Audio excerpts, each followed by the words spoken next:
Today's story is about a famous Hollywood actor who did something truly horrific, and surprisingly, not that many people know about it. But before we get into today's story, if you're a fan of the strange, dark, and mysterious delivered in story format, then you've come to the right channel because that's all we do, and we upload 2 or 3 times every week. So if that's of interest to you, please offer to make the like button their favorite food, a burrito, but separate the meat, cheese, rice, and sour cream into 4 distinct sections before rolling it up. Also, please subscribe to our channel.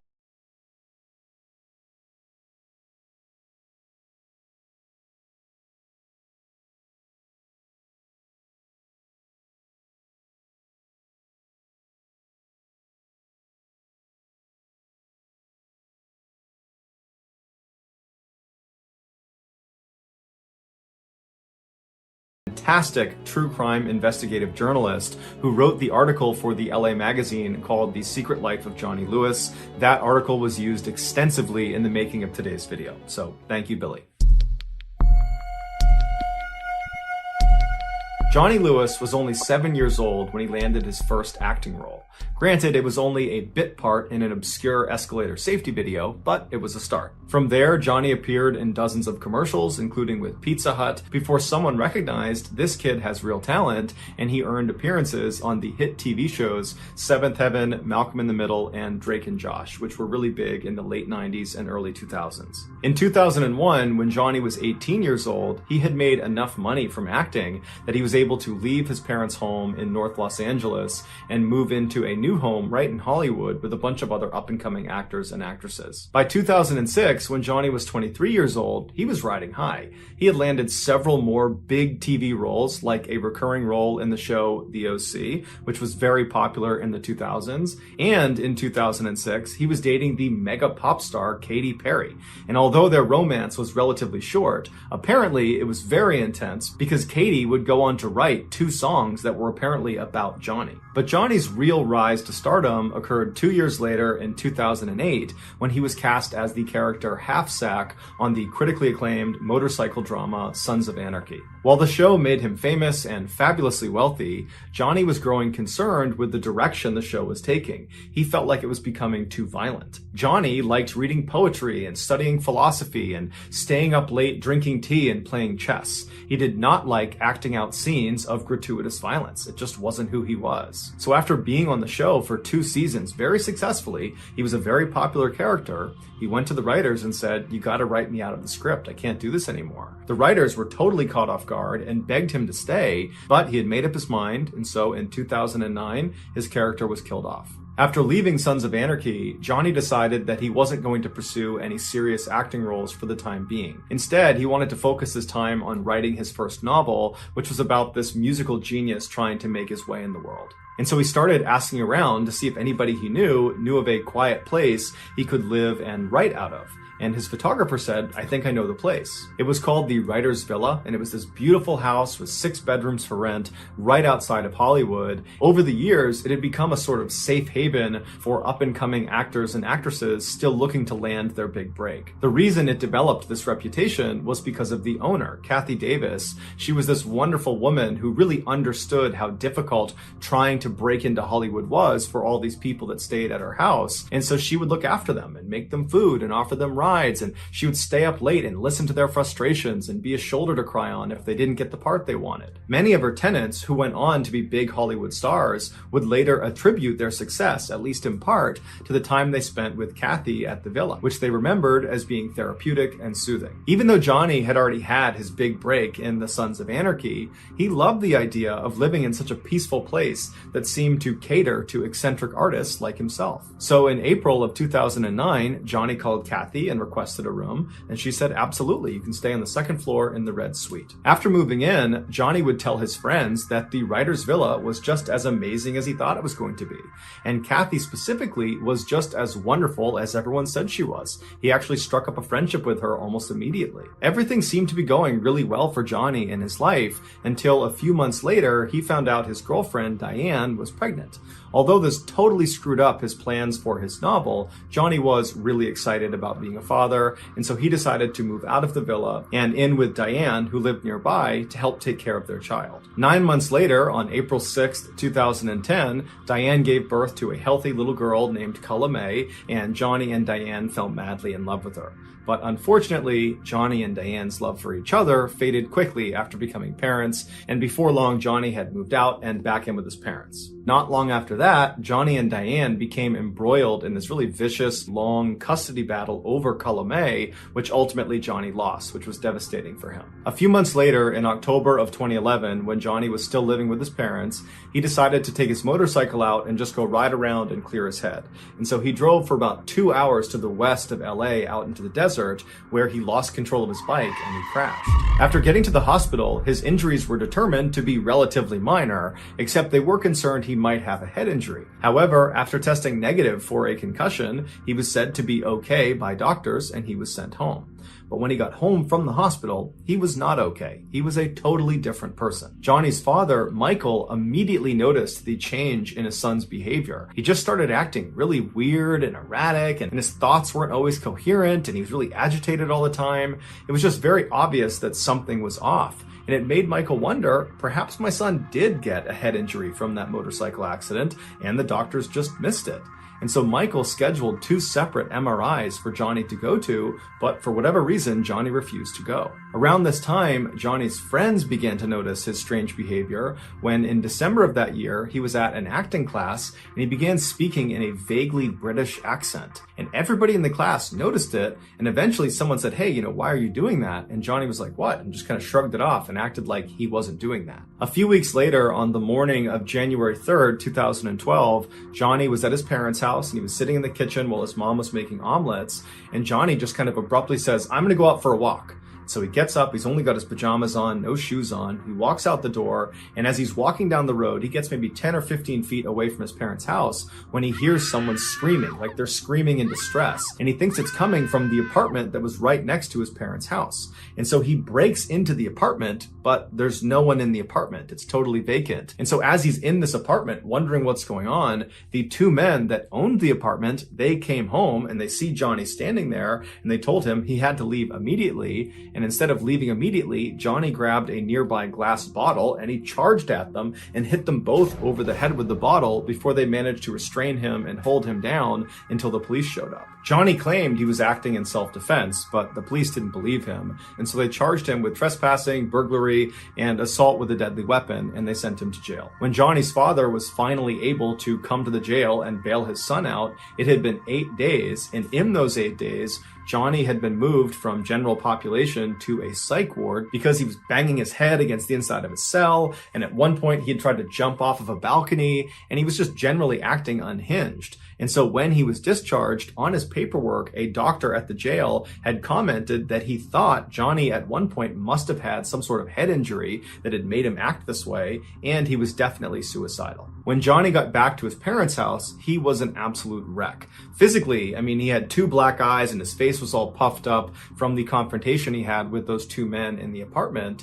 And emotionally, he was so distraught that he wouldn't let anyone in his family come near him. He just holed up in his room and just told everyone to stay away. He also became extremely sensitive to light, to the point where he was turning off all the lights in his parents' home, and then when they would eventually just turn them back on again, he would get agitated and turn them all off, and then finally he just disabled his parents' fuse box. But despite Johnny's obvious issues after coming home from jail, over the next few weeks, he did actually seem to be improving, to the point where at the end of January, so about a month after he came home from jail, his parents allowed him to move out and go live on his own in Santa Monica, California, about 30 minutes away. But as soon as he was living on his own, his troubles started again. On February 10th, so about a week after moving into this place in Santa Monica, he was arrested for punching some random stranger in the head outside of a yogurt shop, but he was ultimately released on $20,000 bail. A couple of days later, Johnny, fully clothed, just walked into the ocean, and when he was pulled out, he had to be brought to the hospital to be treated for hypothermia. A couple of days after getting out of the hospital, he was arrested again, this time for trying to break into a woman's apartment in Santa Monica. He claimed he thought it was his friend's apartment, but nobody believed him, him, so he was brought to jail and then released on bail again. After this second arrest in Santa Monica, Johnny's parents finally convinced him to go see a doctor about this potential head injury they thought he got from that 2011 motorcycle crash. Even though that jailhouse doc had suggested Johnny had a head injury, he had not officially diagnosed him. So Johnny needed another doctor to officially diagnose his head injury so they could begin to treat it. But the doctor Johnny wound up seeing did not suspect a head injury. Instead, he suspected schizophrenia or bipolar, which are two very serious mental disorders. And so he prescribed some medication to Johnny that would treat both of those disorders, and Johnny was on his way. Johnny refused to take the medication and refused to go see another doctor, and so his condition just continued to get worse. Johnny was still facing serious jail time for the break-in and assault against those two men in the apartment next to his parents' home, and so Johnny's lawyer was trying to get a deal done where Johnny would go to a mental health treatment facility for a year instead of going to jail for a year. But Johnny was so confident these charges would just get dropped and he'd be allowed to go back to his life and live the way he wanted to, that he fired his lawyer and he represented himself in court. But the charges were not dropped and he was sentenced to 1 year in prison. However, the jail he was sent to was so overcrowded, they reduced his sentence all the way down to only 6 weeks. When Johnny's father finally came to pick him up from prison on Friday, September 21st, 2012, Johnny was at an all-time low. Even though he had only been in jail for 6 weeks instead of the year he was supposed to be there, it was clear that amount of time had done an enormous amount of damage to him. And so on the car ride home from prison, Johnny just kind of sheepishly asked his father, hey dad, would it be possible if you called Kathy Davis at the writer's villa and just see if there's any way I can move back in? And Michael's thinking to himself, I hadn't thought of that, but the writer's villa was the last place Johnny was when his life was still in order. It was probably the last place he was happy, and so he probably has attached a lot of fond memories to that place, and so that's a great place for him to go.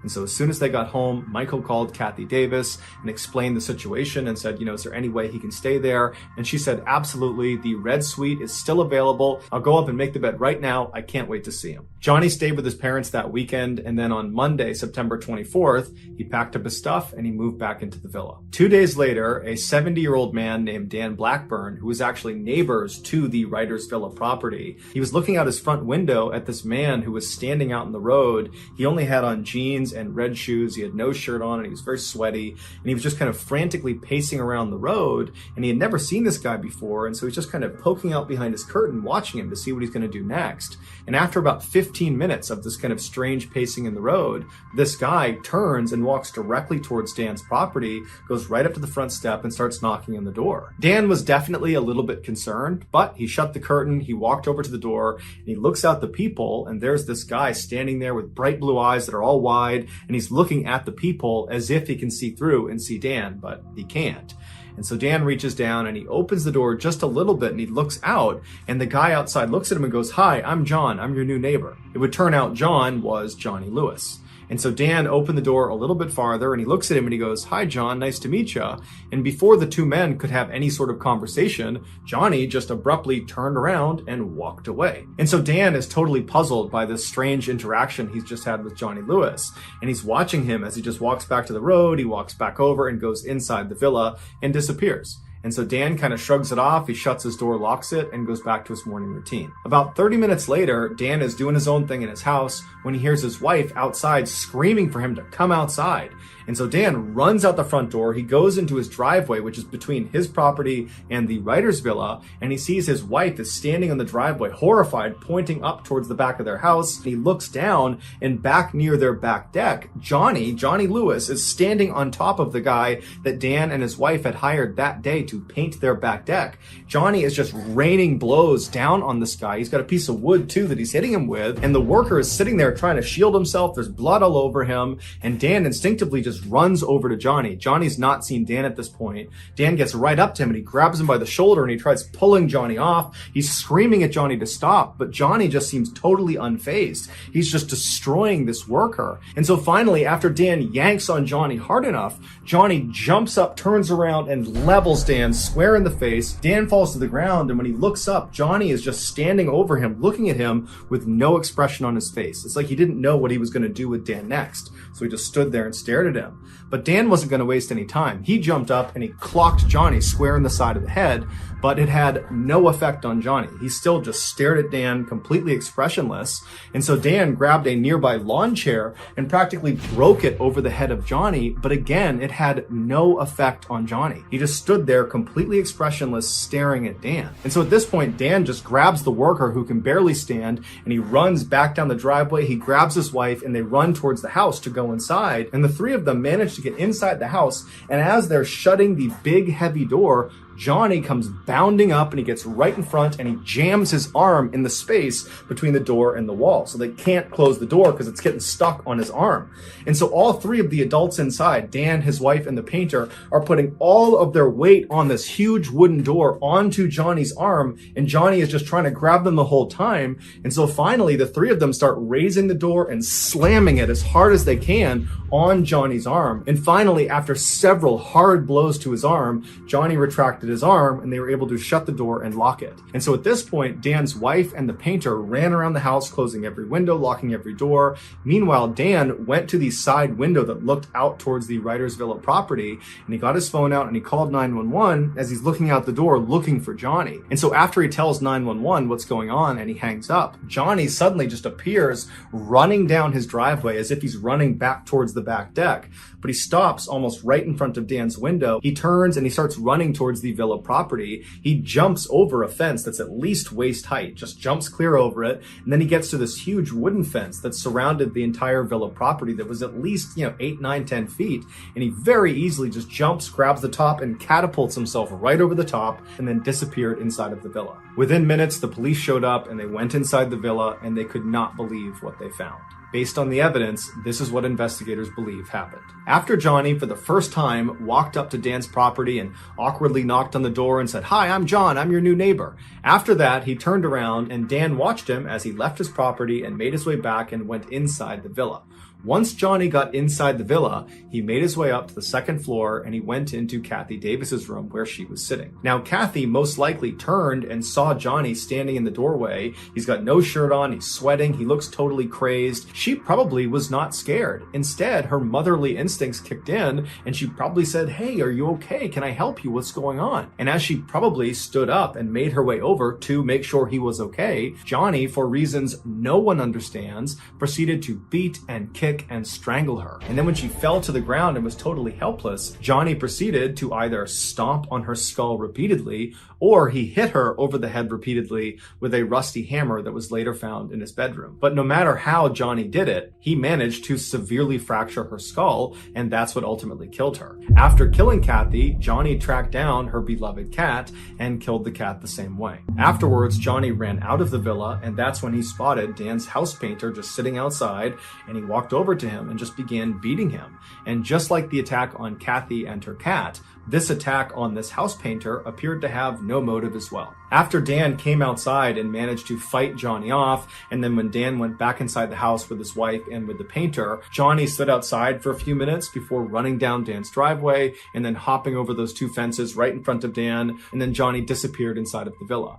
Once Johnny was in the villa, it's believed he climbed up to the upper patio or onto the roof of the villa itself, and from there he either jumped or fell to his death on the driveway below. His death was officially ruled an accident, not a suicide. After the news broke about what had happened at the writer's villa, everybody assumed Johnny must have been on some really hardcore drugs. That's the only explanation for why someone would act the way he acted. But when his toxicology report came back, it showed he had absolutely no drugs of any kind, legal or illegal, in his system. He was completely sober at the time he committed this horrible crime. Some believe Johnny really did have some undiagnosed head injury from that motorcycle accident, and this head injury is responsible for his violent outbursts. Others disagree and say the head injury had nothing to do with it. Johnny clearly had some undiagnosed mental disorder. Maybe it was schizophrenia, maybe he was bipolar, maybe it was something else, but it was this mental disorder that led to these violent outbursts. But to this day, no one knows for sure why Johnny did what he did.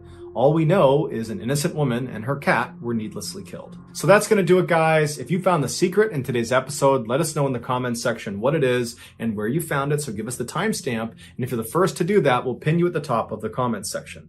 If you got something out of today's episode and you haven't done this already, please offer to make the like button their favorite food, a burrito, but separate the meat, cheese, rice, and sour cream into 4 distinct sections before rolling it up.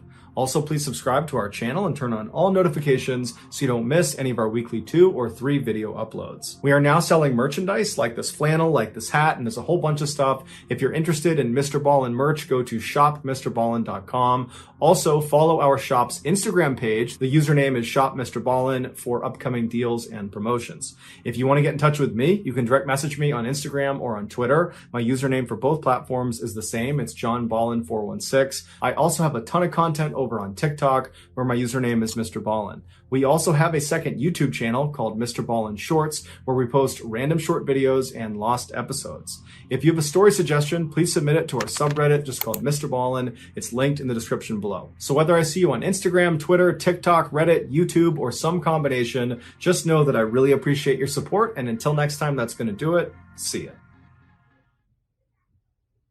Today's story is about a crime so horrific that a judge handed down a sentence that had never been given before in Australian history. This story is exceptionally graphic. As such, viewer discretion is advised. But before we get into today's story, if you're a fan of the strange, dark, and mysterious delivered in story format, then you've come to the right place because that's all we do, and we upload once or twice every week. So if that's of interest to you, please offer to spray the like button's face with sunscreen, but instead use bear spray. Also, please subscribe to our channel and turn on all notifications so you don't miss any of our weekly uploads. Before we get into today's story, I want to talk to you about today's sponsor, Honey. Are you tired of paying full price for your bear spray? Me too. That's why I started using Honey.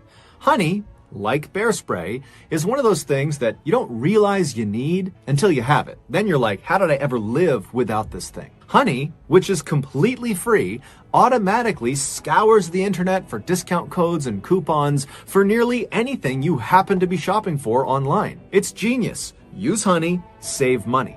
And just think, with all that honey money you're going to be saving, you can finally upgrade from bear spray to dinosaur spray. So if you want to be like me and continue to bring the good fight to the like button, go ahead and add Honey for free to your browser by going to joinhoney.com/ballin. Okay, let's get into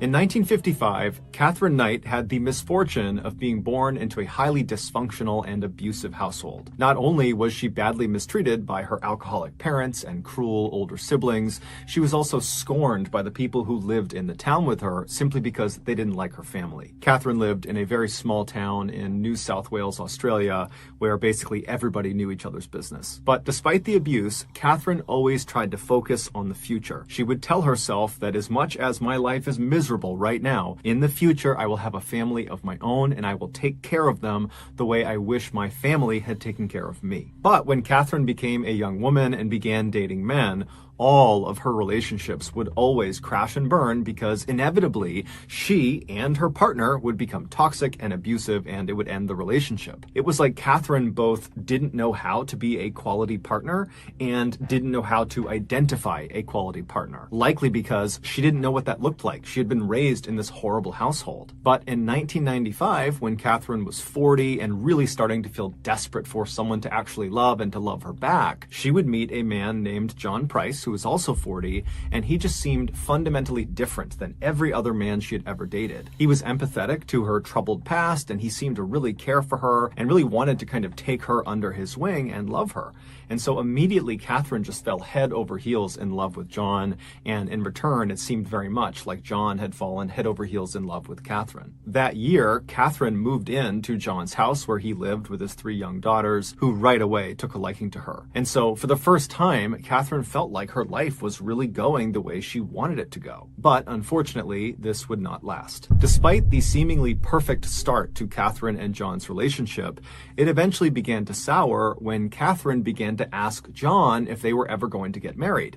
Catherine really wanted to get married. She wanted to kind of officially have a family of her own that she could take care of, but John was weary of marriage because he had just left a failed marriage, and he told Catherine that realistically, he might never want to get married again. And so over time, this issue really drove the two apart, and it all came to a head in early February of 2000 when John and Catherine were at his house. They were in the kitchen, and they got into a heated fight over marriage, and then before long, they were both getting physical with each other. And during this altercation, Catherine kind of scrambled and grabbed a knife on the counter and actually slashed John across the chest. And as soon as she did this, the fight came to an end. John screamed at her to leave the apartment and never come back, but Catherine was already storming out of the apartment. They both understood that a line had been crossed, and almost certainly their relationship was now over. But over the following days and weeks, Catherine, who had moved into a different apartment at this time, kind of near where John was living, she felt very lonely, and even though she knew her relationship with John was not a healthy one, she longed to patch things up with him. She didn't like being alone. She wanted to have that family. And so she decided she would do what she had previously done in other relationships to kind of patch up the relationship after a fight. And so the way she would do this is she would kind of make sure they had the house to themselves, and then she would show up in lingerie, and they would have kind of an intimate makeup moment, and then everything would go back to normal. So on February 29th, Catherine waited until she knew John had left for work, and she went over to his place, and she had a key to it still, and she went inside, and his 3 daughters were there. And so Catherine said hello, and she chatted with the kids for a minute, and then she made arrangements for the 3 kids to go get picked up by a babysitter and spend the night outside of the house. And so then when the babysitter came by the house and picked up the 3 girls, Catherine said goodbye to them, and then Catherine left John's place, and she went out to get her lingerie. Later in the evening, when John came back to his house, he went inside, and he found his kids weren't there, but there was a note from Catherine that explained where his kids were and how she wanted to make up with him, and she would be back in a little while. Now, John was not happy about this. He was angry that she had decided to just come into his house without asking him. That felt very violating. And then also she made a decision about his kids without talking to him. That just felt so offensive and wrong of her to do. And so John grabs a beer out of the fridge, he sits down in the living room, and he begins to wait for Catherine to show up. The next morning at 6 a.m., John was supposed to be at work already, but he wasn't. And so his company, who knew he was very reliable, were concerned something was wrong. And so they sent a worker to his property to see what was going on. And so the worker, he pulls up in front of John's house. John's car is in the driveway. And so the worker's first thought is, oh, I guess John must have overslept. And so the worker walks up onto John's front porch and he knocks on John's front door, but there's no answer. And so the worker knocks again, still no answer. And so this guy turns around to leave and go back and tell the company, look, I don't know what's going on. But as he's turning around, he notices on the very bottom of the outside of the door, kind of near the edge, the front edge of this door, there looked to be some blood on the outside of the door. It was pretty easy to tell it was blood. And so the worker was immediately very concerned, and he knocked again on the door, but no answer. And so he ran around to the side of the building and he began banging on the windows of John's house to hopefully rouse whoever was in there to come out and to make sure things were okay, but there was silence. And so the worker ran back to his car, he drove back to his office, and after he told his boss what he had found, they decided they had to call the police. The police would show up at John's residence at 8 a.m., and when they got there, John's vehicle was still in the driveway, the house was quiet and dark, and so the police, they walked up to the front door, they knocked on the door, there's no answer, it's silence, and so they walk around to the back of the property to try the back door, and as they're walking into the backyard, they see in the middle of the grass, right behind a window that led into the house, there was this plate of food that had been clearly thrown out of the house and landed face down on the grass. And so the police see that, they're thinking that's pretty weird. And so what they do first, before even going to the back door, is they turn to the window, which clearly the food had been thrown out of, but whoever had done it had then shut the window. And so they go over to the glass and press their faces up against it and peer inside. And there's no John, there's no people, there's nothing inside, it's dark. But right inside of this window is this big dining room table, and it's covered with this amazing spread of food. It looks like a Thanksgiving Day meal had been prepared, but then no one had eaten from it. And so they're thinking, okay, well, for whatever reason, one of these plates of food was thrown out the window. That's very odd. And so the police come off the window, they walk over to the back door, they knock a few more times, but after even more silence, they kick the back door down and they go inside. As soon as they step in, there's two officers. They walk straight into the house with the dining room table with all that food on their left, and there's nothing that stands out. They're calling for John. It's silent. Everything is off. Everything is quiet. And they keep on walking into what appears to be the living room where the TV is and where there's a couch. And as soon as they walk in, they see there's blood everywhere. And towards the front of the living room, where the front door actually opened into the house, there was a very obvious pool of blood. Basically, if you stepped into the house, you'd be stepping into this puddle of blood. And as they're looking at this pool of blood, they see there is a distinct blood trail from the pool back into the living room that they have just walked into, and the trail kind of leads behind a couch out of their view. And so they walk around the couch to see what's at the end of this trail, and they find Catherine Knight's crumpled body on the ground. And so right away they rush over to her and they feel for a pulse, and they discover that she actually does have a pulse, but very obviously she's clinging to life, barely. And so one of the officers stays with Catherine while they're calling in paramedics to come in and deal with her, while the other officer draws their weapon and they begin searching the rest of the house. And so the officer walks past the front door on their left, and they go into the other side of the first floor, which is basically like this lounge room, kind of like a secondary living room. And as they're looking out across this room, they see there's no one in it, but there appears to be this curtain blocking the entrance to some other side room. And this officer, as they're looking at it, they look down and they notice there's another blood trail that starts from the front of the house. It snakes all the way across this lounge room and kind of disappears into this covered up room. And so this officer yells out for John, but there's no answer. And so he ends up going all the way across, checking as he's going, looking around, but there's no one there. And he gets to this towel, and with his non-shooting hand, he kind of pushes it out of the way, and he looks inside of this space. And it turns out to just be a small closet. There was nothing of note inside. It didn't really make sense that the blood trail had led to this closet. But then, as the officer is kind of wondering why the blood trail ended here, he started to feel something cold on his non-shooting arm. And so he looked down at his arm and he saw there was this huge streak of blood on his arm. And he knew he had not been wounded in some way. This was not his blood. So how did he get blood all over him? And then he stepped back in horror because he realized the curtain that he had just moved with the arm that had blood on it was not a curtain.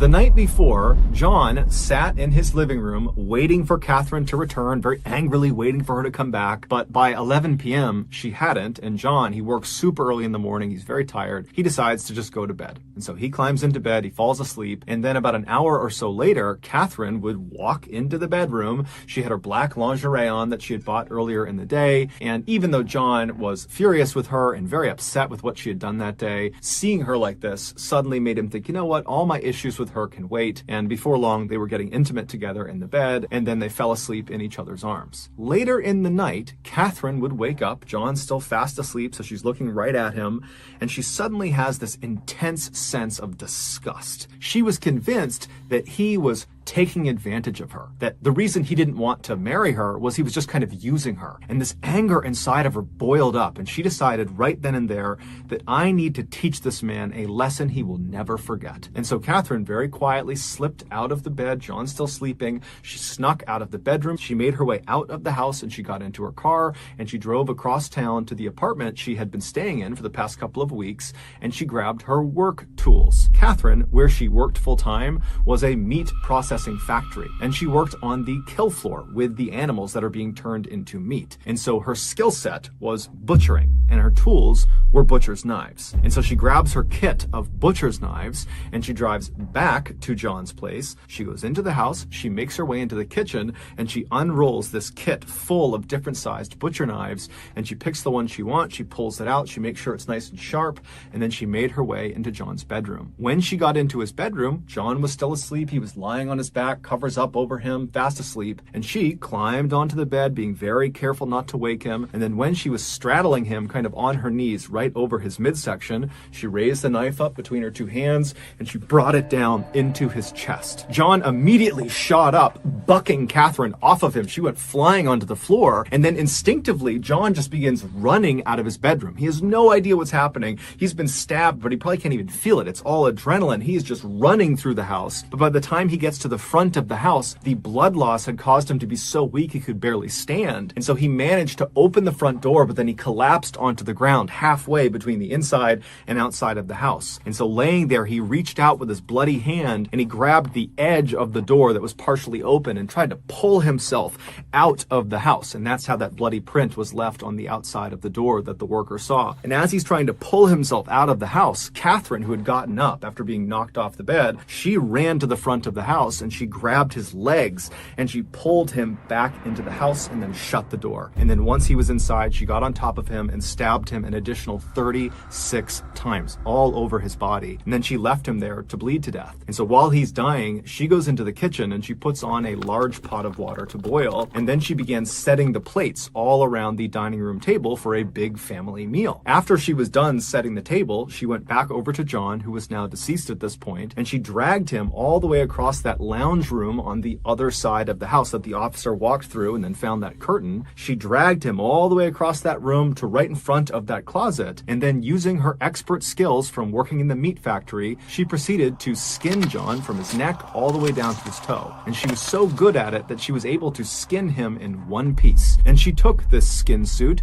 and she draped it over the entrance to this closet. And then she removed John's head from the now skinned torso and she placed it in the water that she had put on to boil earlier. She was going to use his head to turn it into some sort of broth or gravy. And then she grabbed his skinned torso and dragged it into the kitchen and began butchering it and then making different dishes with his meat, different pies and casseroles. And then after she had made this enormous feast out of John's body, she set the food all around the table that she had already laid out, and then she made little placards, little name cards that had the names of each of John's children on them, and she placed them in front of each of the plates because her intention was to feed them their father. And then Catherine sat down at a plate that she had made for herself and she began eating John, except it made her sick, and so she opened the window behind her and she threw her plate of food out into the backyard. And then when she turned back around and looked at what she had done, she decided that instead of facing the consequences, she would just take her own life. And so she went into the bathroom, she grabbed some sleeping pills, and then she cut across the front of the house, walking through that pool of blood near the door. She made her way into the living room, she overdosed on sleeping pills, and collapsed on the ground. However, when the paramedics finally showed up the following morning,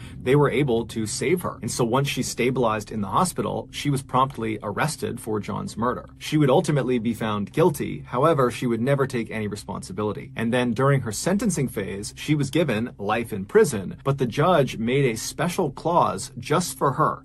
He told them that her file needed to be stamped, literally stamped, never to be released. Basically, there was no hope ever of her getting out of prison. And so after she was taken away, she would become the first woman in Australian history to be sentenced to life in prison without the possibility of parole.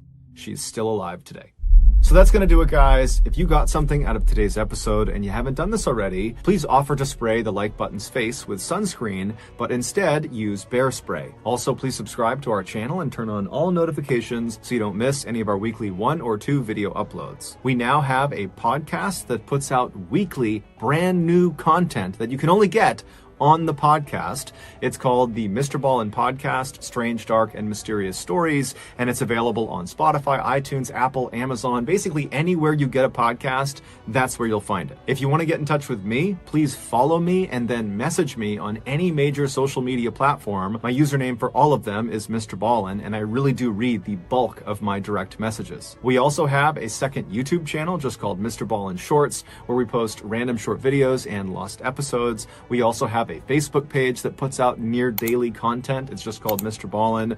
We also have a Snapchat channel that puts out episodes on Sundays. We have some very cool merch. Go over to shopmrballen.com to have a look. If you have a story suggestion, please drop it in our subreddit just called MrBallen. It's linked in the description below. So whether I see you on Instagram, Twitter, TikTok, Reddit, YouTube, Facebook, Snapchat, podcasts, wherever. Just know that I really appreciate your support. And until next time, that's going to do it. See ya. There are two elements of today's story that are bound to shock you. The first is just, how could anyone allow this to happen? It's so awful. How could you do that? And then the second is just the severity of the punishment that was handed down.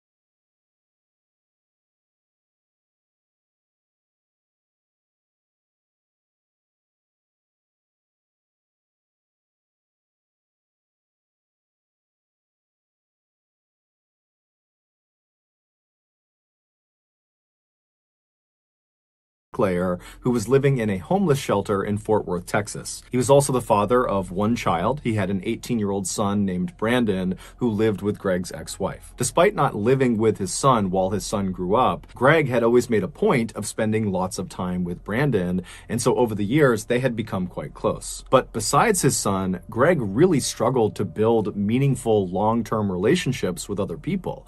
It was like no matter how friendly and outgoing he was, people would just come into Greg's life and would leave very, very quickly. This made Greg, who always had struggled with his mental health, feel very isolated and lonely and desperate for human interaction. And so on the rare occasion where people did come into Greg's life, a new friend or a new love interest, he was always so excited to try to please them and keep them around that he would often go overboard with his generosity and his willingness to do things for these people, to the point where he really set himself up for being taken advantage of. Case in point, 2 years earlier, a woman had kind of suddenly come into Greg's life, and Greg very quickly fell in love with her.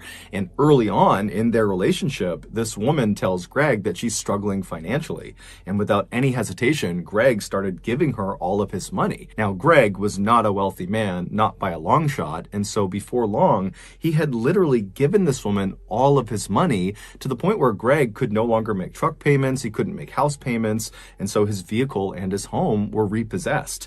And then after he's suddenly homeless and destitute, this woman who he's given all his money to, she also disappears. But despite being in this horrible situation of sudden homelessness, Greg made the best of it. Anytime Greg was not working, he would be trying to make plans with his son Brandon to go walk around the mall downtown or go see a cheap afternoon movie. Times were definitely tough for Greg, but Greg stayed positive. He was a forever optimist, and he did this by focusing on the future. He was certain if he could just land a few more good-paying gigs, he could make that extra cash and finally buy a home again and buy a vehicle again and finally kind of get his life back together. But unfortunately, he would never get that chance. On the morning of October 27th, 2001, two men called the Fort Worth Police Department to report having seen something suspicious on a park bench inside of Cobb Park. Cobb Park is this big public park with playgrounds and walking trails and fields. And at the time, Cobb Park was not considered a very safe place to be, especially after hours. There was lots of shady people in the park. So when the Fort Worth Police Department gets a call about something shady happening in Cobb Park, they aren't surprised. And so they dispatch a single detective to go over to the park and meet these two guys and see whatever suspicious thing is on this park bench. And so this detective, he goes over to the gates of Cobb Park, he meets these two guys, and they kind of explain what they saw. They give him directions to this bench, and then he thanks them. He hops back in his cruiser, he drives through the gates, and he starts driving down the trail, and then he pulls off and parks his cruiser, knowing that the bench in question is right around the corner, maybe 200 or 300 feet away. And so he parks his cruiser, he gets out, and he starts walking on this cement path, and as he's walking, he can't see the bench yet, but as he's walking, he sees there are deep tire tracks in the grass and mud off to the right side of the walking path. So he's mentally kind of taking note that somebody had been driving inside the park fairly recently off the trail. And so he keeps on walking, and he begins to make that turn, and he sees up ahead the bench in question, and he can clearly see these deep tire tracks go right up to the bench. And then as he begins to make that turn, and he's maybe 30 or 40 feet feet away, he can actually see what's on this bench. And he can see this big lump that's kind of wrapped up in what looks like a rug or a blanket. And then as he gets closer and closer, he can finally see that very clearly there is a person inside of this blanket that's kind of laying out on this bench. And when he's about 10 or 15 feet away, he can see it's a man, and this man is clearly deceased. So this detective, he walks right over to the bench and he's looking down at this body, and he can see the right arm on this guy is very badly broken, and his right leg is also very badly broken. And then his left leg is not only broken, but it's been partially amputated. In fact, the left leg is barely hanging on. And so this detective, he's looking at this guy thinking, okay, this person must have gotten wrapped up in these shady criminal dealings that are known to take place in Cobb Park, and somebody beat him to death, or they beat him and then shot him to death. But as he's looking at the body, despite these extensive injuries, the bruising on his body was not consistent with someone who had been beaten to death. And in terms of potentially being shot to death, he began looking at the body, and from where he was standing, he could not see an entrance or an exit wound of a bullet. And so stumped, the detective steps back and is just kind of pondering what he's looking at when he realizes there's very little blood anywhere near the bench or on the body. And considering the left leg has been nearly amputated, you would think there would be lots and lots of blood, but there wasn't.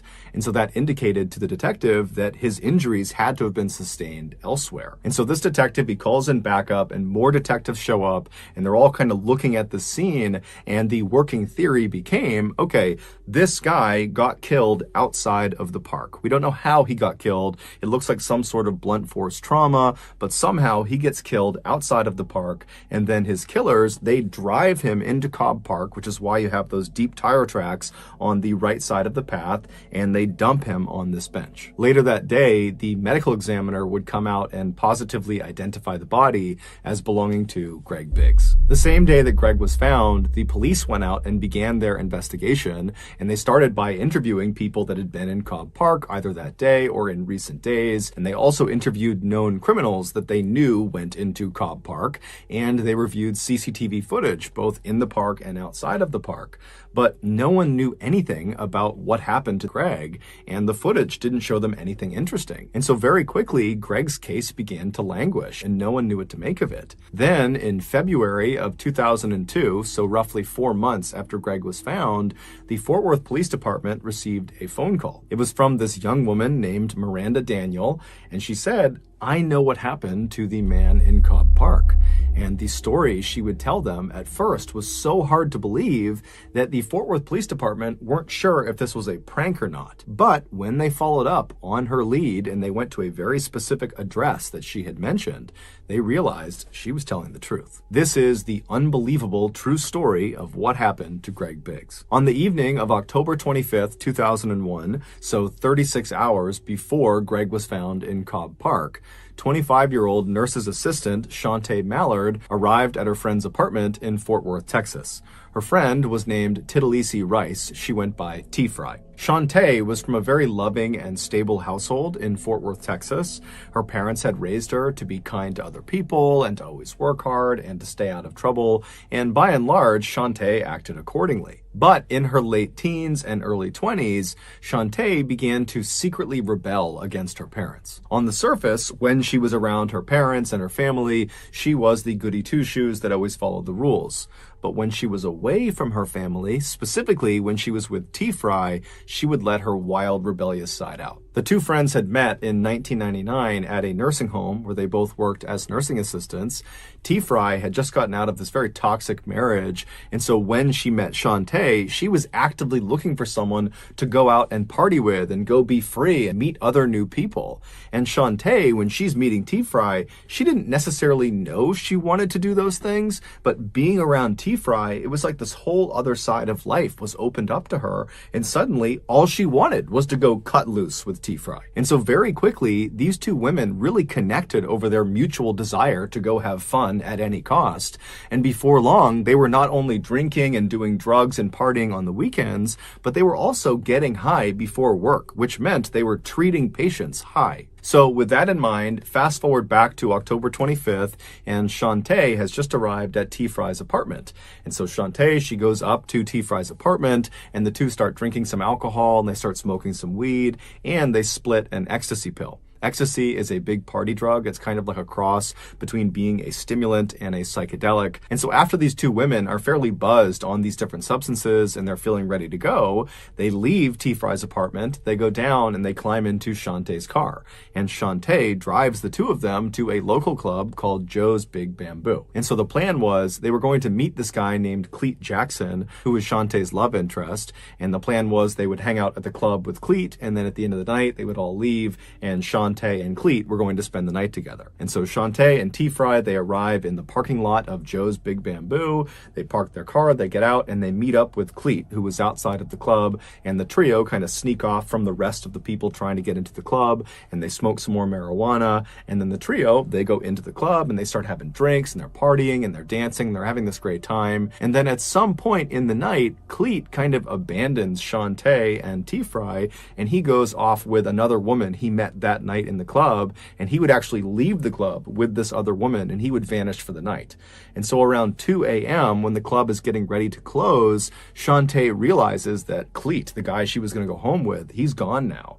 And so she's very frustrated, but she doesn't really have any recourse. And so she instead just goes and finds T. Fry and says, hey, let's just leave. And T. Fry, she's ready to leave too. And so the two women, they leave the club and they get out to Shantae's car, and both women are clearly under the influence. They're both definitely inebriated, but T. Fry believed she was less inebriated than Shantae was, and so she should drive. And so she told Shantae, get in the passenger seat, I'm going to drive. Shantae gets into the passenger seat, T. Fry gets in the driver's seat, and she leaves the club and she drives all the way back to her apartment. When she parks at her apartment, she gets out and says to Shantae, hey, I don't mind getting in my car and kind of trailing you as you drive back to your home to make sure you get home safe, kind of like an escort. And Shantae, she just gets out of the passenger side and walks right around and confidently sits in the driver's seat of her car and tells T. Fry, nope, I'm fine. I'm going to drive myself. I'll see you later. And then Shantae drove away. About an hour later, at 3:30 in the morning, T. Fry is in bed in her apartment when she gets this very frantic phone call from Shantae, who's totally hysterical. She's beside herself, and she's not really making any sense, but she's trying to get T. Fry to come over to her house. Now, T. Fry did attempt to figure out what was going on, but she just could not cut through the hysteria on the other side of the phone. And so eventually, T. Fry just thought, you know what? Clearly, it's something serious. I'm going to go see what's going on. And so T. Fry, she leaves her apartment, she gets in her car, and she drives over to Shantae's house. And when she gets there, she goes up to the front door, she opens it up, she walks inside, and she finds Shantae in the kitchen straight ahead. She's totally hysterical, she's crying, and she's telling T. Fry that she didn't mean to do it, she's so sorry. And T. Fry's telling her, hey, calm down, what's going on? And Shantae says, look in the garage. And so T. Fry, she walks straight ahead through the kitchen to the door in the kitchen that leads into Shantae's garage, and she opens the door up, she turns the light on, and in the middle of the garage is Shantae's car. It had been parked nose in and lodged head first in the windshield on the passenger side of this car was Greg Biggs. When Shantae had left T. Fry's house an hour earlier saying she was fine to drive, on her drive home, she had barreled into Greg, who was on the sidewalk of some street, and the impact was so hard that Greg went flying through the windshield and got lodged halfway inside of her car. But the impact didn't kill him. It did almost cut his left leg off and break several bones in his body, but it didn't kill him. In fact, there was blood spatter inside of the car on the passenger side that indicated Greg was totally conscious and was trying to pull himself back into the car. There were these handprints on the inside of the passenger side door indicating Greg had been pulling on them. There was also these very small droplets of blood all over the seat indicating that Greg had been spitting up blood as he was trying to talk to Shantae or as he was trying to plead for help. But Shantae, instead of stopping her car and getting this guy help, she just kept on driving home with Greg lodged in her front windshield. Now, keep in mind, where she hit him, she was less than a half mile from the fire station where her brother, her older brother, was currently on duty as a fireman. He was medically trained. He could have saved Greg's life. Also, the other firemen at the firehouse that she knew, that Shantae knew, they could have saved Greg's life. Also, less than 6 miles away from the point of impact was the local hospital, where of course they could have saved Greg's life. And then on her drive all the way back to her house with Greg halfway in her windshield, she would have passed by 9 payphones, where if you don't know anything about payphones, you can dial 911, so emergency services, and it doesn't charge you anything. So Shantae at any one of these payphones could have called medical personnel who could have saved Greg. Also, let's not forget, Shantae was medically trained. She was a nurse's assistant and understood basic life saving. But she did not use any of those resources. Instead, she just drove home. And when she got to her home, she drove her car with Greg in it into her garage. She shut the garage door. She gets out. And as Greg is literally moaning and probably pleading for help at this point, she just says, "I'm sorry," and then walks up to the door that leads into the kitchen of her home. She turns off the light in the garage, walks into her kitchen, and shuts the door behind her, trapping Greg in the garage in total darkness by himself. Then, after an hour of Shantae just being in her house with Greg slowly dying in the garage, she calls T-Fry. T-Fry comes over, she looks in the garage, she sees Greg, and T-Fry's reaction is she just totally loses it. She panics, and she's screaming at Shantae, "Call 911, call paramedics, call the police." But Shantae refused. She didn't really give a reason, but she just said, "No, I can't." And then shockingly, T-Fry also does not call anyone. The two of them just turn off the garage light again and shut the door and leave Greg, and they hop into T-Fry's car and they drive to T-Fry's apartment where they sleep for several hours. And then when they get up that morning, they go back over to Shantae's house and they check on Greg, who's now motionless. And at this point, Shantae, she calls Cleet Jackson, the guy who she was supposed to go home with at the club but had abandoned her for some other girl. She calls him and says, "Hey, I have this huge problem. I need you to come help me." And so Cleet Jackson has no idea what he's walking into, but he goes to her house and he goes through her kitchen. She opens the door and he looks into the garage and he sees Greg in the window, and he's furious with Shantae because now he's gotten involved and he doesn't really know if Greg's alive, and he doesn't really know what to do because he's on parole, and if he gets wrapped up in this, he'll go back to jail. But he ultimately decides he's just going to help Shantae because he believes at this point Greg is dead. So there's nothing they can do to save Greg. And so that night, Cleet gets in touch with his cousin Tyrone, and the two of them, they go into the garage and they lay out a carpet next to the car, and they both kind of awkwardly apologize to Greg, who's just stuck in the windowsill, and they yank him out, they put him into the carpet, they roll him up, they put him in the back of one of their cars, and they drive to Cobb Park. They go through the gates, they make their way over to that bench, and they drop him on the bench. There had been some discussion about maybe destroying the body, burning the body, but Cleet felt strongly that they need to put his body out somewhere in public so at least his family can identify him and bury him. After his body was placed in the park, Shantae told Cleet and Tyrone and T-Fry not to tell anyone, and they said they wouldn't. And within a week of Greg's body being discovered, Shantae was back at Joe's Big Bamboo partying it up as if nothing had ever happened. But eventually, T-Fry would tell a couple of her friends, and before long, word had gotten out. And one person found out about it that was kind of in the network of these people, this woman, Miranda Daniels, and she really didn't like Shantae. And so she was the one who actually called the police and turned her in. And when the Fort Worth police followed up on Miranda's tip, and they went to Shantae's house, they went into her garage, and there was her car with the windshield still obviously busted in from something being smashed through it. And there's blood all over the inside of the car, and there was some obvious attempts at trying to destroy evidence inside of the car. The seats had been taken out, some things had been burned, but none of the attempts Shantae had made had actually destroyed any of the evidence. During the trial, the medical examiner who had done the autopsy on Greg Biggs said his injuries would not have killed him right away. Now, he didn't know for sure how long he would have been alive, but he believed it could be as long as several hours or maybe even up to a whole day. And during that time, Greg was just trapped inside of this pitch black garage. No one's coming to help him, despite people coming in over and over again that he's pleading with to help him, and he would have been in excruciating pain. He's got several significant broken bones. His leg has been nearly amputated. He's got cuts all over his body, and he would have been trying to pull himself out of the windshield, and every movement he was making would have been sending the jagged pieces of metal and glass into his body. I mean, this is a drawn out, horrible death.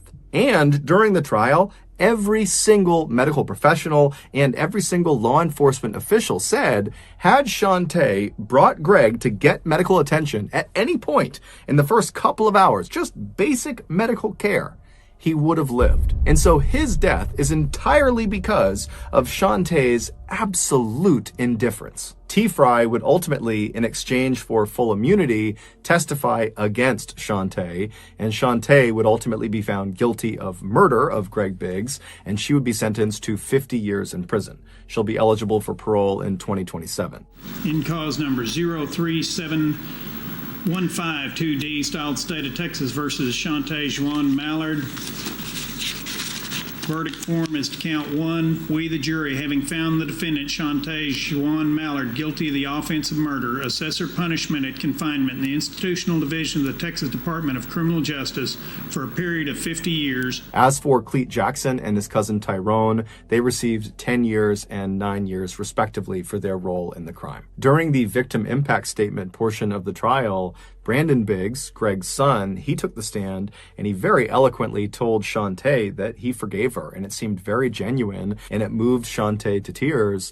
And then Brandon looked out at the audience where Shantae's family was, and he said, you know, not only do I feel horrible for my family, but I feel bad for your family, Shantae, as well, because this crime has destroyed all of us. So that's going to do it, guys. If you got something out of today's episode and you haven't done this already, please hold the like button at gunpoint and force them to walk through puddles in their socks. Also, please subscribe to our channel and turn on all notifications so you don't miss any of our weekly 1 or 2 video uploads. We are now selling merchandise like flannels and hats and sweatshirts and all sorts of stuff. If you're interested, go to shopmrballen.com. If you want to learn about upcoming deals and promotions for our shop, go to our shop's Instagram page. It's called Shop Mr. Ballen.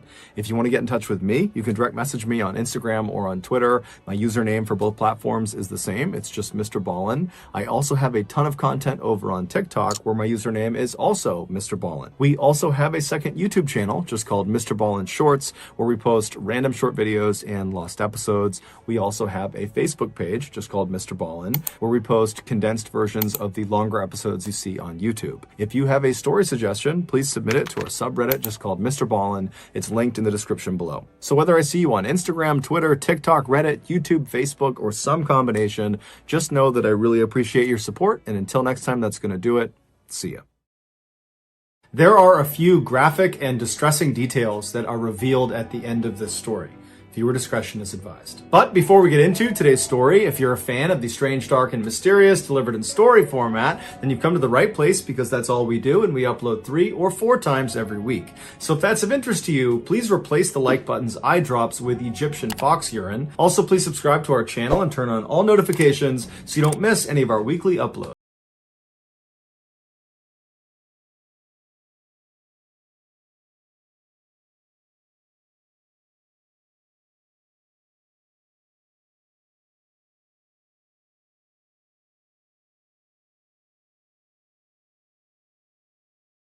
In Anchorage, Alaska, into a large snowy parking lot. He passed by dozens of parked cars until he arrived in front of this small shack that was brightly teal colored. It was a popular coffee shop called the Common Grounds, and this young man worked as a barista there. After he parked his car, he walked up to the white door employee entrance to this little building, and he got his key out and he went to unlock the door, but when he turned the key, he saw the door was already unlocked. He knew the girl who had worked the previous night and would have been responsible for locking the shop shop up. She was 18-year-old Samantha Koenig, and although she had only been on the job for about a month, she seemed very responsible and had never had any issues closing up before. The young man shrugged it off though. He figured people make mistakes, and he went inside. Right away, he noticed that a couple of things just seemed out of place. It was like Samantha must have just left in the middle of her shift without even attempting to clean up. There were napkins on the ground, there were towels out, there were cups still out. And so as this young man is walking over to the cash register to unlock it, he's running through scenarios in his head about how Samantha could have been so sloppy. And then he reached down with his register key, and just like the door, the cash register was already unlocked. When he pulled the tray out, all the money was gone. And that's when he knew they had been robbed. And so he called his boss. The night before, Samantha had asked her boyfriend, Dwayne, to pick her up after her shift at the common grounds. Dwayne arrived in front of the kiosk at about 8:30 p.m., which was 30 minutes after her shift should have been over. Dwayne had gotten held up at his job, which is why he was late. And so when he gets there, Dwayne looks around the parking lot and he doesn't see Samantha anywhere. He sees the coffee shop itself is totally dark and looks like it's been closed up for the night. And so Dwayne gets out of his truck into the freezing cold night air, and he walked up to the window of this coffee shop and he pressed his face up to the glass to look inside, but there was nobody in there. Dwayne automatically went back to the fight he had gotten into with Samantha earlier in the night via text message. She had accused him of cheating on her. He had been kind of nonchalant, like he didn't care about it, and what ensued was a really ugly fight. And so as Dwayne is walking back to his truck, he's thinking to himself, maybe Samantha just didn't want to see him because of the fight, and so at the end of her shift, she got a ride home from her father or maybe from a friend, and that's why she's not here. And so Dwayne gets back inside of his truck and he sends a text message to Samantha asking if she's okay, if she's gotten home. But after several minutes of no response from her, Dwayne, even though they were fighting, he still cares an awful lot about his girlfriend. He decides, I gotta go by her house and make sure she's there and that she's okay. And so a couple minutes later, he gets to her house, he goes up to the door, and her single father, James, answers the door. Dwayne explains that he didn't see Samantha after her shift and just wanted to make sure she was here. But James says, she's not here. I have no idea where she is. I haven't spoken to her. And so the two men go into James's kitchen, they sit down, and they start texting and calling Samantha to try to figure out where she is. And after a couple of minutes, Dwayne's phone lights up, and it's a text message from Samantha. And the message clearly indicates that she's still very upset with Dwayne, but she's saying that she needs some time to think and that she's going to be with some friends for a couple of days, and would he, Dwayne, let her father know where she was. And so Dwayne shows James the text message, and Samantha's father looks at it, and he's thinking to himself, this is very uncharacteristic of Samantha. He had raised Samantha since she was 2 years old, and they were very close. They shared everything with each other. It didn't make any sense that she wouldn't contact him directly to say that she was going to be out with friends for a couple of days. And it didn't make sense that she would ignore all of his phone calls and text messages when clearly he was worried about her. The two men stayed up super late, calling and texting, hoping to get more information from Samantha, but she never responded. She never texted back. And so the following morning, when neither man had gotten any more messages from Samantha, James went to the Anchorage Police Department and filed a missing person report for his only daughter. After receiving this missing person report, an officer with the Anchorage Police Department called the owner of the Common Grounds coffee shop to ask about Samantha. And the owner actually said they just got a call from their barista that was working at the kiosk that morning, and they had informed them that apparently there had been a robbery and no one can get in touch with Samantha. No one knows where she is. The owner told the police officer that as soon as she got her hands on the security footage from the night before, she would send it over to the police department. While the police waited for this footage, some officers began calling Samantha's friends and other family members to see if they knew where she was, but no one had heard from her, no one knew where she was, no one had any information. Some other police officers headed over to the Common Grounds coffee kiosk to get a look at it for themselves. And when they got there, there was no sign of a struggle outside or inside the kiosk, and inside, underneath the counter, was a panic button that had not been pressed. And so even though Samantha's father thought there was something odd about her final text message, the police began operating under the theory that Samantha had robbed the kiosk and then left of her own accord. But what confounded police was how Samantha actually physically got away from the coffee shop. She didn't have a car that night, and she couldn't have just walked away because the weather was way too miserable and cold outside, and Anchorage is just not really a walkable city. And so if Samantha was telling the truth, that she was just taking a couple of days to be by herself with some friends at their place, then why didn't any of her friends know where she was? This question was answered later that day when the owner of the coffee shop made the security footage available. The footage, which has no audio, picks up around 8 p.m. on February 1st, 2012, which was the night Samantha went missing. It shows Samantha inside of the kiosk. She's working alone, she's cheerful, and she's busy. And then at some point, someone that we can't see, they're outside of the camera's range, comes up to the window and orders a drink. Samantha clearly turns to them, acknowledges their drink order, and turns and begins making this drink. And then after she's done making it, she turns to give it to this person, and immediately Samantha steps back and puts her arms up. And then seconds later, she reaches over and turns off the lights inside of the kiosk, and then she gets down on her knees with her back to the window. She stays in that position, not talking, not moving, for about a minute before she slowly stands up and walks down the kiosk towards the cash register. She opens it up, she scoops some money out of it, and then she walks back to the window and appears to hand it to a shadowy figure on the other side of the window, and then Samantha turns, kneels again with her back to the window. 2 more minutes go by before this person outside the window leans their entire upper body inside of the coffee shop. They reach down and they appear to tie Samantha's hands. Now, because it was dark inside of the kiosk, the footage winds up being extremely grainy, and there's no way to identify who this figure is. Although it's fairly obvious that it's a male. He's wearing a big sweatshirt and he's got a hat pulled down low over his face. After this mystery man is done tying Samantha's hands, he leaps through the window and then shuts the window behind him. And then he stands Samantha up, he puts a gun into her back, and then he marches her out the employee door and then out across the lot, all the way to a white pickup truck where he puts her inside and they drive off. Over the next couple of days, the police and also the FBI, who had been called in to be a part of this investigation, they just kept hitting dead end after dead end because there was no evidence. All they had was this surveillance footage that was too grainy to tell who this guy was that took Samantha. Meanwhile, Samantha's father, James, had rallied the support of nearly all 300,000 people that lived in Anchorage to go out and look for his daughter. His efforts were so profound, it had attracted major news outlets across the country, and suddenly his daughter's story had grabbed national headlines everywhere. This led to strangers donating thousands of dollars to fund a reward for anybody that had information about Samantha's whereabouts. But despite this reward growing in size every single day, and the national news media becoming increasingly more interested in this case, no one came forward with useful information that led to developments in this case, and Samantha never got in touch with Dwayne or her father. Then on February 24th, so 3 weeks after Samantha's gone missing and no one's heard from her, Dwayne got a text message from Samantha's phone, and it was directing him to a particular sign inside of a nearby public park. And so Dwayne and James read this text, they shared it with the police department, and then they raced to this park and actually beat the police there by about 15 minutes. And so Dwayne and James, they walk through the gates and they start walking down this main trail, and they stop in front of this sign. It was actually a bulletin board, and tacked on the bulletin board was a Ziploc bag, inside of which was a typed ransom note, and on the ransom note, literally Xeroxed onto it, was a black and white photo of Samantha. And in this photo, Samantha looks kind of dazed, like she's got a blank expression, and she's not really looking at the camera, she's looking just to the side of the camera. And then in this picture, a man is holding a copy of the Anchorage Daily News newspaper that's dated February 13th, 2012. This was a proof of life photo where Samantha's captor was holding up that newspaper to indicate that Samantha was alive as of February 13th.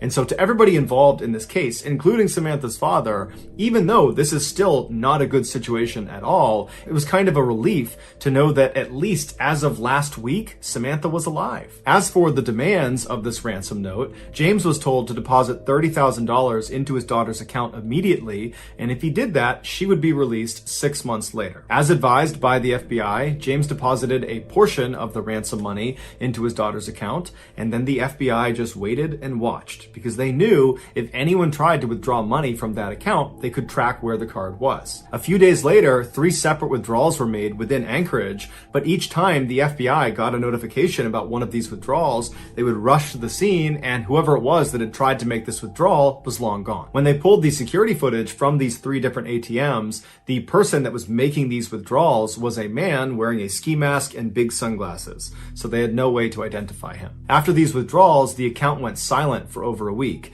and in that time, there was no word from Samantha. Then on March 7th, more withdrawals were made, but they were in Arizona, and then New Mexico, and then in Texas. Again, authorities would rush to these ATMs, but they would get there right after the masked man with sunglasses had just left. But there was a break this time. In one of these surveillance videos from one of the Texas ATMs, ATMs, they spotted the car this guy was getting into before he left. And it was a small sedan, it was a white Ford Focus, and they saw him leave going east on a Texas highway. And so authorities in Texas were told to look out for this particular car in this part of Texas. And sure enough, on March 13th, a Texas patrolman spotted the car sitting in a hotel parking lot. He waited nearby until a man in his 30s walked out of one of the hotel rooms, walked down and got inside the car, and then this patrolman just kind of followed him and looked for any reason to pull him over. And as he had his radar gun on this guy, he noticed he was going 2 miles per hour above the speed limit, and so he pulled him over. The patrolman got out, he walked up to the driver's side window, the window was already down, the man was very calm. The patrolman asked him for his license, and the guy handed him an Alaskan license. His name was Israel Keys, he was 34 years old, and he lived in Anchorage. The patrolman knew this was the guy. He called in backup, and before long they were searching Keys' car, and in the trunk they found a ski mask along with other clothes that matched the description of the guy who was making withdrawals from these different ATMs. They also found a gun, as well as Samantha's cell phone and debit card. After Keys was arrested and was brought into custody, he denied having any involvement with Samantha's disappearance. But after being presented with the overwhelming evidence that suggested otherwise, he caved and said yes, he would tell them the full story of what happened to Samantha, but they had to get him an Americano coffee, a peanut butter Snickers, and a cigar. Once he had said items, he began to speak.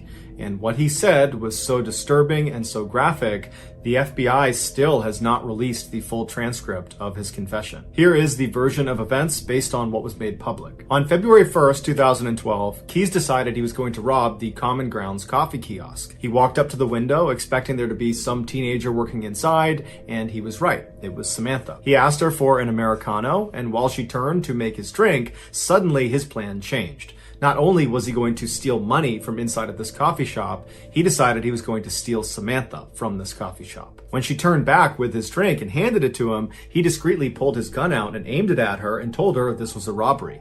That's when she backed up and put her hands up, and then she turned around, he tied her hands, he jumped back inside, and then he said after he shut the window, he jammed napkins inside of her mouth so she couldn't make any sound, and then he marched her out the door, outside, into his car, and they took off. Once they were in the vehicle, he pulled the napkins out of her mouth, and he told her if she tried to escape or if she tried to flag anybody down that he would just kill her. And so he said she was very obedient, she was obviously very scared, but she was trying to do her best to stay composed. At some point, Keys reached over and took her phone and sent that text message to her boyfriend informing him that she was going to be spending a couple of days with friends and that he should tell her father. And then Keys told Samantha he was going to be holding her hostage and trying to extract some ransom money. Samantha told Keys that her family was very poor and that he wouldn't get much money out of them.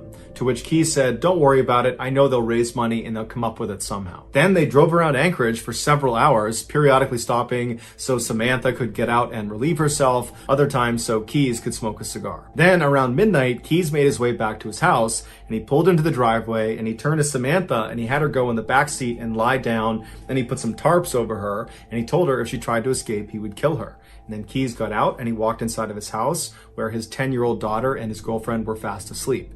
And in just a few hours, Keys and his daughter were scheduled to go to New Orleans for a 2-week-long luxury cruise. Keys left his house and went back to his car. He put a blindfold on Samantha and then led her down the driveway to his shed. Once inside, he sat her down on an upturned bucket in the back of the shed, and then he put a rope around her neck and he anchored each end of the rope to the wall so she was pinned to the wall. Then Keys turned his radio all the way up to make sure it masked any noise she might make, even though he reminded her repeatedly that if she made any noise, he would just kill her, and by and large, she was very obedient. And then he gave her a couple of cigarettes to smoke and told her it was going to be just fine, to just chill out, that he was going to get the ransom money from their family, and then as soon as that was done, he would let her go. He turned on some space heaters to keep the space warm, and then he left and locked the door. He walked back into his house and double-checked that his daughter and his girlfriend were still asleep. They were. Afterwards, he started drinking some wine and relaxing, and then after a little while, he got a cup of water and he went back out to the shed. He went inside and he gave the water to Samantha, and he said Samantha was very composed. She was obviously frightened, but she asked him, "Did you speak to my father? Did you figure out the ransom situation?" And Keys told her that, "Yes, I talked to your father. Everything's working out fine. He's going to raise raise the money. We're going to get you out of here. Everything's going exactly to plan. After that, he walked up to Samantha and he unscrewed the 2 anchors that were holding that rope up against her throat. And then he cut the zip ties on her wrist, allowing her to relax and sit forward and just kind of be at ease for a second. And it was very obvious that Samantha was relieved. Her nightmare was about to be over. But then seconds later, Keyes grabbed her really aggressively and tied her up all over again, this time much more thoroughly and much more tightly. It had been a cruel trick. When he cut her handcuffs and undid her necktie, he just wanted to see what she would do if she thought she was being let go. When in reality, he was never going to let her go. There was no ransom. He had not spoken to her father. It was all a big lie. Keyes told investigators that as he was tying her up for that second time, he looked at her face and she had this look of total resignation. He said she knew what was about to happen to her. After Keyes tied her up, he left the shed and locked it behind him. He went inside to check one more time to make sure his 10-year-old daughter and his girlfriend were still asleep. When they were, he went back to the shed, he opened it up, he went inside, and this time when he stepped inside, it smelled like urine and sweat, and he looked down at Samantha and she was terrified. He walked up to her and he began to assault her, and then after he was done, he was standing over her getting his clothes back on, and Samantha very stoically looks up at him and says, "Are you going to kill me?" And he says, "Yes, I am." As he put on his leather gloves, she tried to talk him out of it, but he said there was no other way. Keyes would tell investigators that he was very impressed with Samantha's bravery. Shortly before 4 a.m., Keyes drove a knife into Samantha's back before choking her until she stopped moving. He told investigators that she never made a sound. After she was dead, Keyes left the shed and locked it behind him. He went into his house, he took a shower. Afterwards, he woke up his daughter and told her to start getting ready because they were leaving soon for the airport. While his daughter was getting ready, Keyes went back out to the shed, he went inside, he rolled Samantha's body up in a tarp and pushed her towards the back. He unplugged the space heaters, turned off the lights, turned off the music, and then double locked the shed and went back inside the house to make his daughter breakfast. At 5 a.m., a cab showed up at the house and Keyes and his daughter hopped inside and they made their way to the airport and then on to New Orleans, where they went on their 2-week-long vacation. After they got back, Keyes went inside of his shed, he unrolled Samantha from her tarp, and by his account, she still looked fairly lively, and so he dressed her in some new clothes, he put lots of makeup on her face, he braided her hair, and then he stitched her eyelids open, so it gave the impression she was alive and alert, and then he held up a copy of the Anchorage Daily News next to her, and then took several photos, creating that proof of life photo for the ransom note. If you want to see this photo, you can Google it, but that's up to you. After he took these pictures, he chopped her body up into pieces and then disposed of her in a nearby frozen lake. It would turn out Samantha was not Israel Keyes' first victim. He was in fact a serial killer who specifically preyed on completely random people because he enjoyed watching them die. Over the years, he had hid what he called kill kits all over the United States, which were these caches filled with weapons and other tools designed to capture and kill people. This way, no matter where he was in the country, when he had an urge to go kill someone, he would just go to his nearest kill kit, dig it up, and then go target a random stranger. And he didn't care if you were young, old, big, small, male, female, alone, or in a group. Everyone was a target of opportunity. Keyes told investigators that as soon as he saw Samantha inside of that coffee kiosk, instantly he knew he was going to kill her. Everything about the ransom, the robbery, all of it was just a lie to keep her in line, to give her some hope that she might get out of this alive. When in reality, the second she walked outside of the doors of that kiosk, she was dead. Keyes admitted to killing Samantha as well as an older couple up in Vermont, but he would take his own life in a jail cell in December of 2012 before he named any of his other victims. And so to this day, we have no idea how many people he killed. The best guess is 11 based on a drawing he made in his jail cell, but that's just a guess. So that's going to do it, guys. If you found the secret in today's video, let us know in the comments what it is and where you found it. So give us the timestamp. And if you're the first to do that, we will pin you at the top of the comments section. If you enjoyed today's video and you haven't done this already, please replace the like button's eye drops with Egyptian fox urine. Also, please subscribe to our channel and turn on all notifications so you don't miss any of our weekly 3 or 4 video uploads. If you want to get in touch with me, you can direct message me on Instagram or on Twitter. My username for both platforms is the same. It's JohnBallen416. I also have a ton of content over on TikTok where my username is MrBallen. I also have a second YouTube channel called MrBallen Shorts where I post random short videos and lost episodes. If you have a story suggestion, please submit it to our subreddit just called Mr. Ballin. It's linked in the description below. So whether I see you on Instagram, Twitter, TikTok, Reddit, YouTube, or some combination, just know that I really appreciate your support, and until next time, that's going to do it. See ya. Today, we have a special video for you guys. It's a collection of 5 stories, and the very first story you'll hear is a brand new story, and the other 4 are fan favorites that are all a good reminder that sometimes the truth is stranger than fiction. Now, those 4 fan favorites have all been re-edited for today's episode, so even if you've seen or heard them before, this will feel like a new viewing experience. And just a reminder, I'm actually on tour right now. Not literally, because I'm actually filming this in advance, but by the time you hear this, I'm gonna be on tour. And if you wanna follow along and see some behind the scenes footage, make sure you follow my Instagram account. My handle is just Mr. Ballin. But before we get into today's 5 stories, if you're a fan of the strange, dark, and mysterious delivered in story format, then you've come to the right place, because that's all we do, and we upload once a week. So if that's of interest to you, the next time the like button is writing something very important, go up and nudge their elbow. Also, please subscribe to our channel and turn on all notifications so you don't miss any of our weekly uploads. Okay, let's get into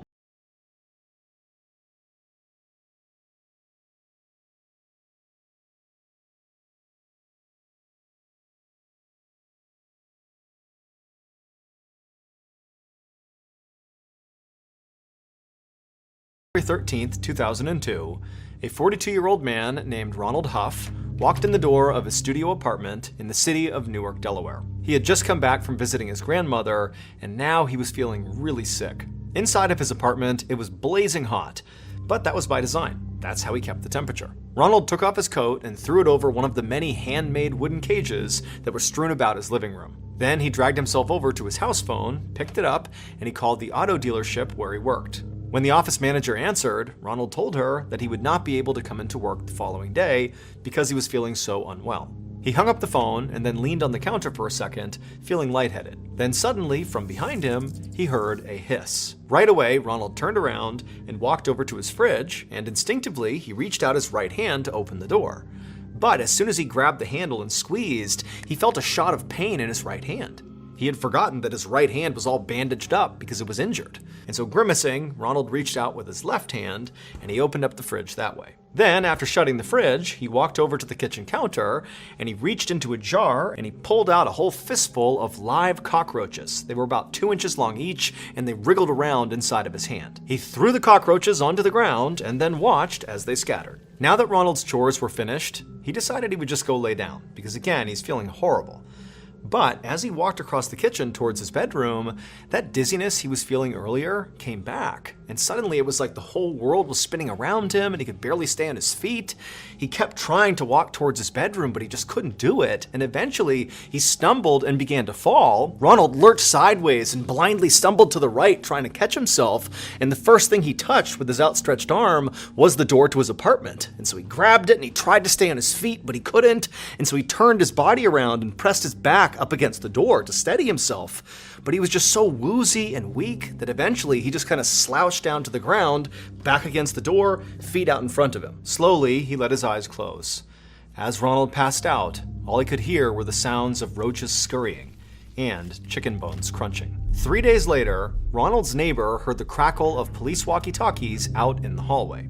He opened his door and he saw 2 police officers and the superintendent of their building standing in front of Ronald's door. So this neighbor liked Ronald and knew him to be a nice, quiet guy, and so he couldn't imagine why police would be at his door. But then he thought about it, and he actually hadn't seen Ronald in several days. The neighbor watched as the police officers knocked on Ronald's door, waiting for Ronald to come out, but the door never opened. And after a few minutes of knocking, the police finally stepped back from the door and gestured for the superintendent to step forward and use his key to open the door.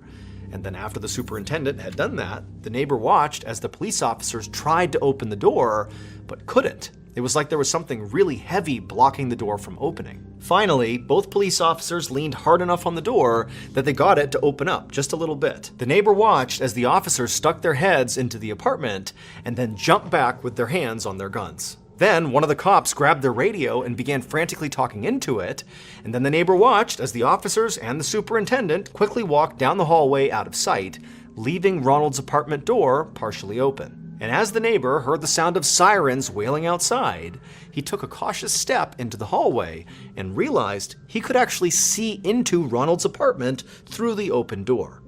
And what he saw inside of there was so horrifying that for a second, the neighbor just froze. And then a second later, he backed into his own apartment and slammed the door behind him. Hours later, this neighbor could not get the image of what he had seen in Ronald's apartment out of his head. So he grabbed a piece of paper and just began sketching the bizarre scene. It would turn out Ronald had a secret. And on the evening of January 13th, 2002, right after Ronald had called in sick to his work, that secret killed him. Here is the picture that the neighbor drew of what he saw inside of Ronald's apartment. On the floor is Ronald's dead body. His face, his ears, his hands, and his internal organs had all been eaten. And surrounding Ronald were the giant monitor lizards that he was secretly keeping as pets. He had 7 of them, which he fed roaches and raw chicken and allowed to just free roam his apartment. They ranged in size from 2 feet to 6 feet long. These are massive lizards. And unfortunately for Ronald, not only are monitor lizards carnivores, but also their mouths are filled with deadly bacteria. The reason Ronald's hand was bandaged up, his right hand, is because one of his lizards, a week prior to his death, had bit his hand, and the bacteria had given him this horrible staph infection. And it was that staph infection, a week later, that very likely caused him to pass out inside of his apartment. And then after that, he was eaten by the lizards. Now, it's assumed he died from the staph infection and then was consumed.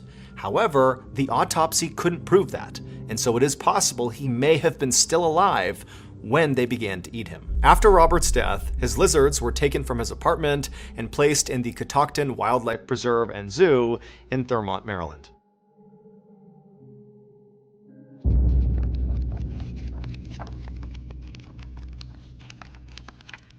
Of them had been shot multiple times, drenched in blood. Seen in the basement was far more gruesome.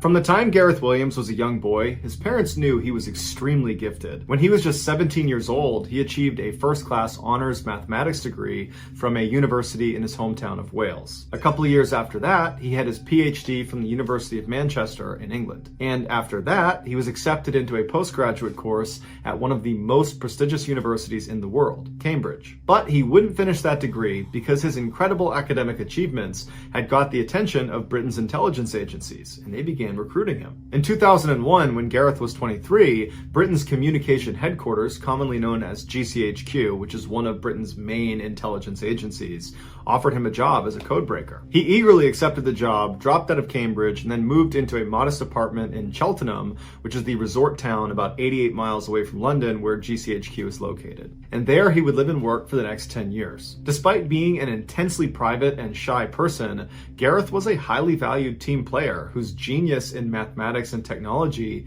helped his group win a number of Britain's highest awards for international code breaking. In 2009, one of Britain's other main intelligence agencies, the famous Secret Intelligence Service, or MI6 for short, they were so impressed with Gareth that they offered him a job to come over and work for them. This was a very rare chance for Gareth to go operational and become a spy in the kind of Hollywood sense of the word. He would effectively become a real-life James Bond, and so he jumped at the chance. But shortly after taking the job and moving to London, he regretted his decision. He hated the intense competitiveness within MI6, the flashy cars and flashy lifestyles, and the pressure to go out and party with your coworkers every weekend. Gareth just wanted to do his job and then be left alone. At GCHQ, nobody cared he felt that way. But at MI6, this behavior made him an outsider. Before he left MI6, he took his annual 2-week vacation. But when the vacation was over, he didn't come back to work at his office in London. And for some reason, MI6 never checked in on him to see where he was. It wasn't until his sister called police after not hearing from him that anybody looked into his disappearance. On August 23rd, a uniformed officer went to Gareth's apartment in London to do a welfare check. After knocking on the door and not getting an answer from Gareth, the officer got the key to the apartment from the landlord and went inside. He yelled out for Gareth. There was no sign of him on the first floor. He went upstairs to see if maybe Gareth was up there. He's yelling for him the whole way as he's going up. He gets to the second floor. There's nobody up there, but there's a closed door. And what he finds on the other side of that closed door would make international headlines for weeks. When he opened the door, he walked into a bathroom, and there was nothing unusual about the bathroom, except in the bathtub, there was this big red duffel bag. And inside of that duffel bag was the badly decomposed body of Gareth Williams. The zipper of the bag was padlocked shut on the outside, and the key to this padlock was underneath Gareth's body inside of the bag. There were no fingerprints on the rim or inside the bathtub. There were also no fingerprints on the bag itself, or on the 2 zippers, or on the padlock, or on the keys. Gareth's iPhone had been found nearby sitting on a table, and it had been factory reset.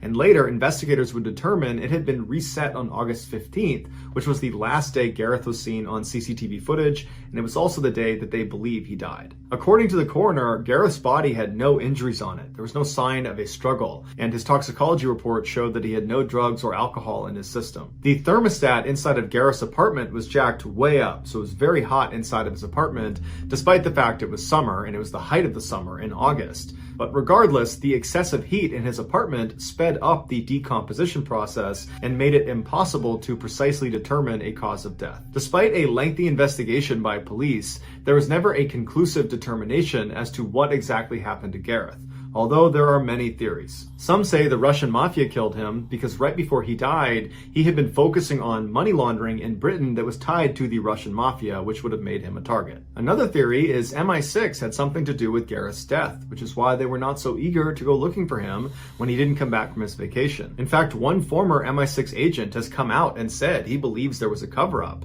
He was interviewed by CNN and said that it looked like MI6 had gone into Gareth's apartment ahead of the police and wiped it all down, removing fingerprints and DNA evidence. The last prominent theory is that Gareth did this to himself. It was discovered that he made occasional online visits to bondage sites, and at least one time he'd had to yell out to his landlord to help get him out of his bed because he had tied his wrist to the bed frame and couldn't get himself undone. But when 2 experts who were a part of the investigation attempted to put themselves inside of a similar sized duffel bag and lock it with the padlock on the outside, they couldn't do it despite trying over 400 times. And even if Gareth could have somehow physically got himself inside of this bag and locked it from the outside, how could he have done that without leaving fingerprints all over the bag, all over the lock, the zippers, all over the tub? Because when he was found, he didn't have gloves on. Ultimately, despite the red flags, Gareth's death was determined to be probably an accident and was closed 3 years after his death.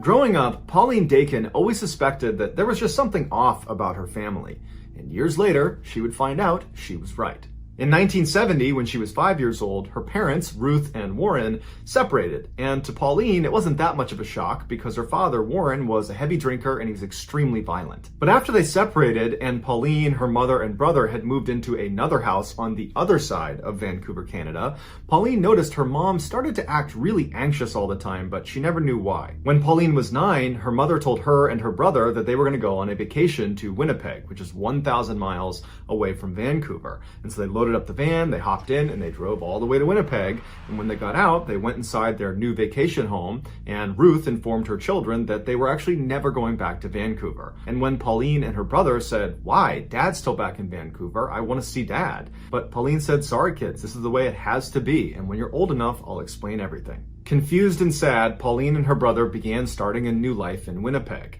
Over the next 4 years, Pauline never saw her father, and so she lost touch with him.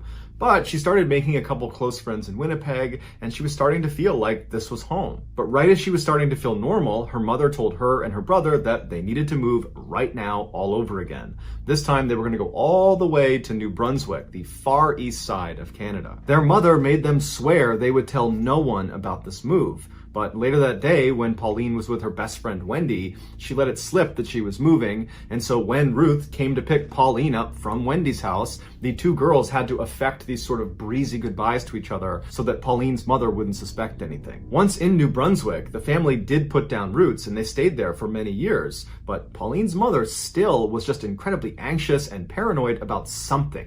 The kids just had no idea what it was. Fast forward to 1988, when Pauline was 23 years old. She had moved 2 hours away from the family home in New Brunswick and was living with her boyfriend and was working as a reporter at a local newspaper. And during that time, her mother called her and said, "Hey, I'd like to meet you at a motel. I'm finally ready to tell you everything about your childhood." Pauline was really intrigued and excited. This was a conversation that was literally decades in the making. And so Pauline eagerly went to the motel. She saw her mother waiting outside, kind of pacing around, looking very anxious. And so she walks up to her mom and she waves and she's about to speak when her mother just looks up at her and puts her finger over her lips, telling her to be quiet. And then she jams an envelope into Pauline's hands. And on the envelope, it just says, "Don't say anything. Put your jewelry inside of this envelope. It's probably bugged. I will explain everything inside. Just please don't speak." And so now Pauline's really confused, but she did as she was told. She took her jewelry off, put it in the envelope, and gave it back to her mother. And then the two of them silently walked into the motel, into the room where Pauline's mother was staying. When they went inside, there was a man sitting in the middle of the room that Pauline immediately recognized. It was the reverend of their church when they used to live in Vancouver. His name was Stan Sears, and Pauline's mother had been his secretary the whole time they'd gone to that church. Pauline always knew her mother and Stan were close friends, and in fact had kept in touch after they left Vancouver and were in Winnipeg and then New Brunswick. In fact, Pauline remembers periodically seeing Stan show up in Winnipeg and New Brunswick to visit with Pauline's mother. So it was a surprise, but not a total shock, when Pauline's mother confessed to her that in fact she and Stan had fallen in love. And in fact, they had had a secret relationship from the time they lived in Vancouver. But this revelation was nothing compared to what Pauline heard next. Her mother explained that the reason they had had to move so many times during her childhood was because Pauline's father, Warren, was actually a mobster and was a key member of an organized crime syndicate in Vancouver. Right after they separated, Pauline's mother found out she had a hit put on her head because the mob now believed that the husband could not control her anymore and she knew too much. Stan also found out that he had a hit on his head because Ruth discovered that the mob wanted to kill him too because they knew about their relationship. And then also, apparently Stan was counseling a man that was in his congregation that wound up being a mobster, and so the mob believed this man had given up critical information to Stan, making him even more of a liability. At first, Stan said he didn't believe any of this, but when he found out the man he had been counseling had been assassinated, he knew it was true. They decided not to tell the police and instead go into hiding together because Pauline's mother knew what happened to families that snitched on the mob. They were made examples of. And so when Pauline and her family moved to Winnipeg and then to New Brunswick, Stan actually moved there as well in tandem, which is why Pauline had seen him periodically showing up at their house to visit with Pauline's mother. Pauline was understandably completely shocked. But at the same time, she was kind of happy to have some sort of explanation for all the strange things that had happened in her childhood. And so over the course of the next several hours, Pauline sat in this motel room with her mother and Stan and asked them every question she could think of. And she discovered that whenever she came home from school and she found her mother furiously pulling all the food out of the fridge and the pantry, throwing it all away with no explanation, that was actually because they found out the mob had tried to poison them. Or these 6 different times Pauline was unenrolled from the school she was at and then moved to a different school across town, that was because there was a credible threat the mob had discovered where Pauline was going to school. And so by the end of the weekend, Pauline not only learned about this totally crazy past she had, but she also learned that she was still in danger. And so before Pauline headed back home, she asked her mother and Stan what she should do to stay safe. And Pauline's mother said, "Well, that's actually the reason we called you here now, because after all these years, we were just tired of being in hiding, and so we've already spoken to the authorities, and they've moved us into a special witness protection program for families connected to the mob. When you enter this program, it's referred to as entering the weird world, where basically you're not really safe, but you have agents that follow you around that are undercover, that track what you're doing and make sure there's no assassination attempt on you. And before Pauline could even ask, her mother told her that as a measure of her and Stan entering the weird world, they asked that a couple of agents monitor Pauline and her brother, even though they didn't know they were being monitored. At this point, Stan reached forward with a radio and he said, here's a radio that actually broadcasts to the agents that are following you pretty much all the time. But you should only use it if you're truly in a desperate situation, because as soon as you call out for help, there are going to be people that are risking their lives to come save you. As Pauline is holding this radio, she looks at her mom and Stan and she says, well, what happened to Dad? Is he in jail? And at this point, Pauline's mother says, no, he's not. He's in the weird world too. And she handed Pauline a letter that was from her father addressed to Pauline, and it basically spelled out that he had been moved into the weird world and he was looking forward to Pauline joining them at some point when she was ready. So now Pauline has this radio and this letter, and she's looking at her mother and Stan, and she's just totally overwhelmed, and her mother just tells her, go home, think about what you want to do next, and if you want to join the witness protection program and join the weird world with us, just let me know and we'll make it happen. And so Pauline, who's in a total state of shock, gives her mom a hug and gives Stan a hug and says, okay, bye, I'll be in touch. And she leaves the motel and she gets in her car and she's about to back up when she looks and sees Stan running outside holding something in his hand. And so Pauline stops, Stan runs up to the window, and he says, hey, I forgot to give you this. And he held up this round piece of metal that he told her was a GPS transponder. It was magnetized, and she should put it out of sight underneath her car. And what it does is it constantly gives off her location to the agents that are following her. So if she was in trouble, it would be easier for them to find her. And so Pauline thanked him, put the transponder under her car, and Stan went back into the motel. And so Pauline went back home with the intention of just digesting this information, knowing that she was being watched, she had this radio, she was, relatively safe, and her plan was to just give it a couple of days before she committed to joining the witness protection program and joining the weird world. But after only a couple of days, her paranoia was so high that she dumped her boyfriend, she quit her job, and she moved out of her house into a separate apartment, and she called her mother and said, I can't take it anymore, I feel totally unsafe, I want to join the weird world. Her mother and Stan were delighted at her decision, but they told her it wasn't a simple process getting into the weird world, that a lot of people were involved in her basically giving up her old life and entering this new one. And so Pauline's mother told her that she would be in touch with one of her agents and they would contact Pauline when it was time for her to go. And in that time, Pauline met a new boyfriend, Kevin, who became her husband. And in conversations with him, Pauline started to doubt this whole mafia thing was even true. And so she decided, in order to find out if this really was a real thing, that the mafia was actually after them, that Pauline would need to set up a sting operation on her mother and Stan. And so Pauline called her mother and very convincingly told her that, oh my goodness, someone just broke into my apartment. I think it was someone from the mafia. I don't know what happened, but can you tell me what to do? Should I call the police? What do I do? And her mother said, no, don't call the police. Whatever you do, don't call the police. I'm going to get in touch with Stan and see if he knows what to do. And just a couple of minutes later, Pauline's mother called back and said, okay, honey, I spoke to Stan and he spoke to the undercover agents that sit outside your house and have been watching you for all these years. And they said that, yes, unfortunately, not one, but two men from the mafia broke into your house today. But luckily, they went up, they grabbed them, they're in custody, so you're safe now. And Pauline said, Mom, I made that up. No one's been in my apartment. I've been here the whole day. I lied to you. No one broke in. And it was at this point that Pauline realized her mother and Stan had been living a lie since she was 5 years old. There was no mafia. Her father was not a mobster in some Vancouver crime syndicate. It was all made up.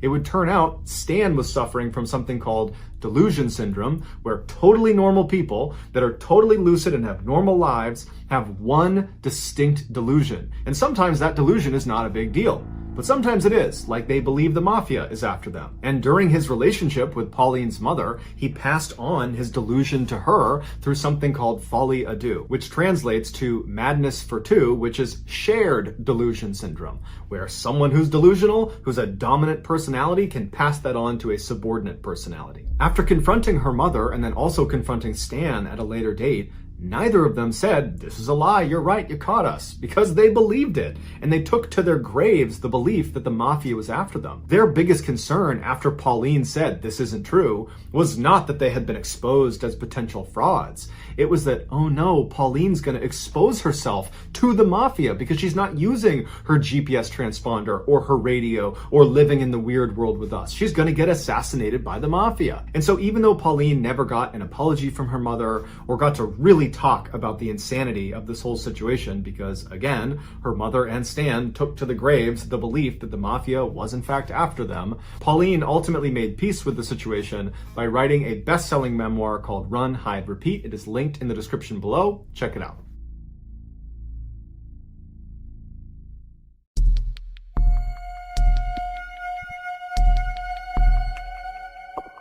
On September 15th, 2010, a 55-year-old man named Greg Flanagan checked into the Elegante Hotel in Beaumont, Texas to start his work week. As a young man, Greg had worked as a chief engineer on ocean-going vessels, spending months out at sea. But in his middle age, he had reinvented himself as a landman. It was Greg's job to secure leases of mineral rights and land for drilling. Greg was slender and fit-looking despite the fact that he never exercised and he smoked constantly. He kept a close-cropped white beard and he had the leathered skin of a lifelong outdoorsman. Every Monday morning, Greg would make the 2-hour commute in his pickup truck from Lafayette, Louisiana, all the way to Beaumont, Texas, where his company would always rent him a room. The hotel itself was neither good nor bad, but to Greg, he didn't care. He just needed a bed and a TV. Once Greg walked inside, he had a bathroom immediately to his right, and then a little bit farther in was the main section of the hotel room, which was very basic. Straight ahead, there was a window that looked down onto a small pool that was lined with potted plants. And then in the main space was a queen-size bed tucked up against the right wall, and then on the left wall was a TV. Greg wheeled his one suitcase into the hotel room and he put it at the foot of the bed and he opened it up. He pulled out the shirts that he wanted to keep wrinkle-free for the week and he hung them in his closet. Then he pulled out his toiletries that were kept in a cloth bag with a hook and he hooked those onto a towel rack. Then he took off his very worn brown boots and his faded blue jeans and he slipped on some pajama pants. Anytime Greg stayed at the Elegante, he rarely left his room. There was a bar downstairs, but he wasn't a big drinker or socializer. He preferred to just have quiet nights alone in his room watching TV. So that night, Greg cranked the air conditioning to make sure it was as cold as it could get. He liked to sleep in a very cold room. And then he hopped on his bed and he put 2 big pillows behind his head and he rested up against the headboard. And then he took a towel and he laid it out next to him. And on the towel was his ashtray, his cigarettes, his lighter, his phone, the TV remote, and a candy bar. Then he picked up the TV remote, turned it on, flicked through the channels until he landed on one that was playing Iron Man 2, and he thought, good enough, put the remote down, picked up his candy bar, opened it up, he ate a piece of his candy, and then he grabbed a cigarette, lit up a cigarette, and he began smoking. The following morning, Susie, Greg's wife, did not get a call from her husband, and he always called her every morning that he was gone. That was their routine, and this was a big break from their routine. And so she tried calling him, and his phone rang and rang and rang, and he never picked up. And so then she called his Beaumont office, and he didn't pick up. But after the second or third time she called, his coworkers picked up the phone, and they said, hey, Greg's not here. He hasn't come into work yet. And Susie felt concerned. She felt like something was wrong. And she said, do you guys mind just going to his hotel room and knocking on his door and making sure he's okay? And they said, sure, we'll go over there. So the 2 coworkers head over to the hotel. They knock on Greg's door. He doesn't answer. And so they go down and get the manager, who comes up and opens Greg's door, and right away they find Greg lying dead in the middle of his hotel room. The way Greg was positioned when they found him, it looked like he had fallen to his knees and then fallen again onto his face, and his left arm got kind of tucked underneath his body, and still in his 2 left fingers was a cigarette that had not fallen from his hand that had burned down to the wick. The room was exceptionally warm and Greg's skin was grayish blue. Immediately after seeing Greg, the 2 coworkers called 911. Shortly after the ambulance arrived at the hotel, Detective Scott Apple arrived in his cruiser. Apple was a short guy, very, very fit. He had silver hair that he spiked up. He looked 100% cop, and he worked basically 24/7. When he got up to room 348, there was no sign of a break-in, nothing had been disturbed inside of the room, and there was no blood or obvious wound on Greg, with the exception of a slight abrasion on his cheek when he came down and hit his face on the rug. He looked around the room and he found Greg's wallet that was sitting in the back pocket of his jeans, and there was hundreds of dollars in his wallet that had not been taken, so he ruled out robbery. He went out into the hall and he began interviewing the other occupants of the surrounding rooms, rooms, and no one had heard anything and no one had seen anything. He went back into the hotel room and he began looking around for drugs of any kind or any substance that Greg might have taken that could have contributed to his death, and there was nothing. No prescription pills, no alcohol, nothing. Later that day, after the family had been notified of Greg's passing, his grief-stricken wife, Susie, called Detective Apple, and she said, you know, my husband did not take good care of himself. He had a terrible diet. He's been smoking like a chimney since he was a young teenager, and he never saw a doctor. And I always told him that if he wasn't careful, something like this was going to happen. I always worried that he might have a heart attack or something. So at this point, not only does Greg's family think he died of natural causes, Detective Apple also thinks the same thing. He's thinking about what he saw in the hotel room, and there's no sign of any foul play. It just looks like a guy whose lifestyle caught up to him. Greg's body was sent to Dr. Tommy Brown, who in Beaumont, Texas, he was like the medical examiner. He'd been doing this for years and years. Dr. Brown had read ahead that they believed Greg had died of a heart attack or something like that. And when his body was wheeled in front of him, there was nothing he saw right away that contradicted that theory. The only two marks that the doctor noted on the outside of Greg's body was the small abrasion on his face from where he landed on the rug, and then he also had another small abrasion on his crotch. But beyond that, the rest of his body was completely unblemished. When he looked inside of his body, it looked like someone had literally just crushed his insides. His torso was full of blood. Food from his intestines had been ripped outside. He had ribs broken, internal organs were lacerated, and there was a hole in his heart. Dr. Brown was really confused at what he was looking at, because the severity of Greg's internal injuries were more consistent with someone who had been in a severe car crash or who had had a really heavy object land on them. But Greg didn't have any significant external injuries that would support either of those two things happening to him. And he was found in the middle of a hotel room where there was nothing disturbed and no one had apparently seen or heard anything. And so Dr. Brown says, look, I don't have all the answers here, but this was not natural. This is a homicide. And my best guess is he was beaten to death.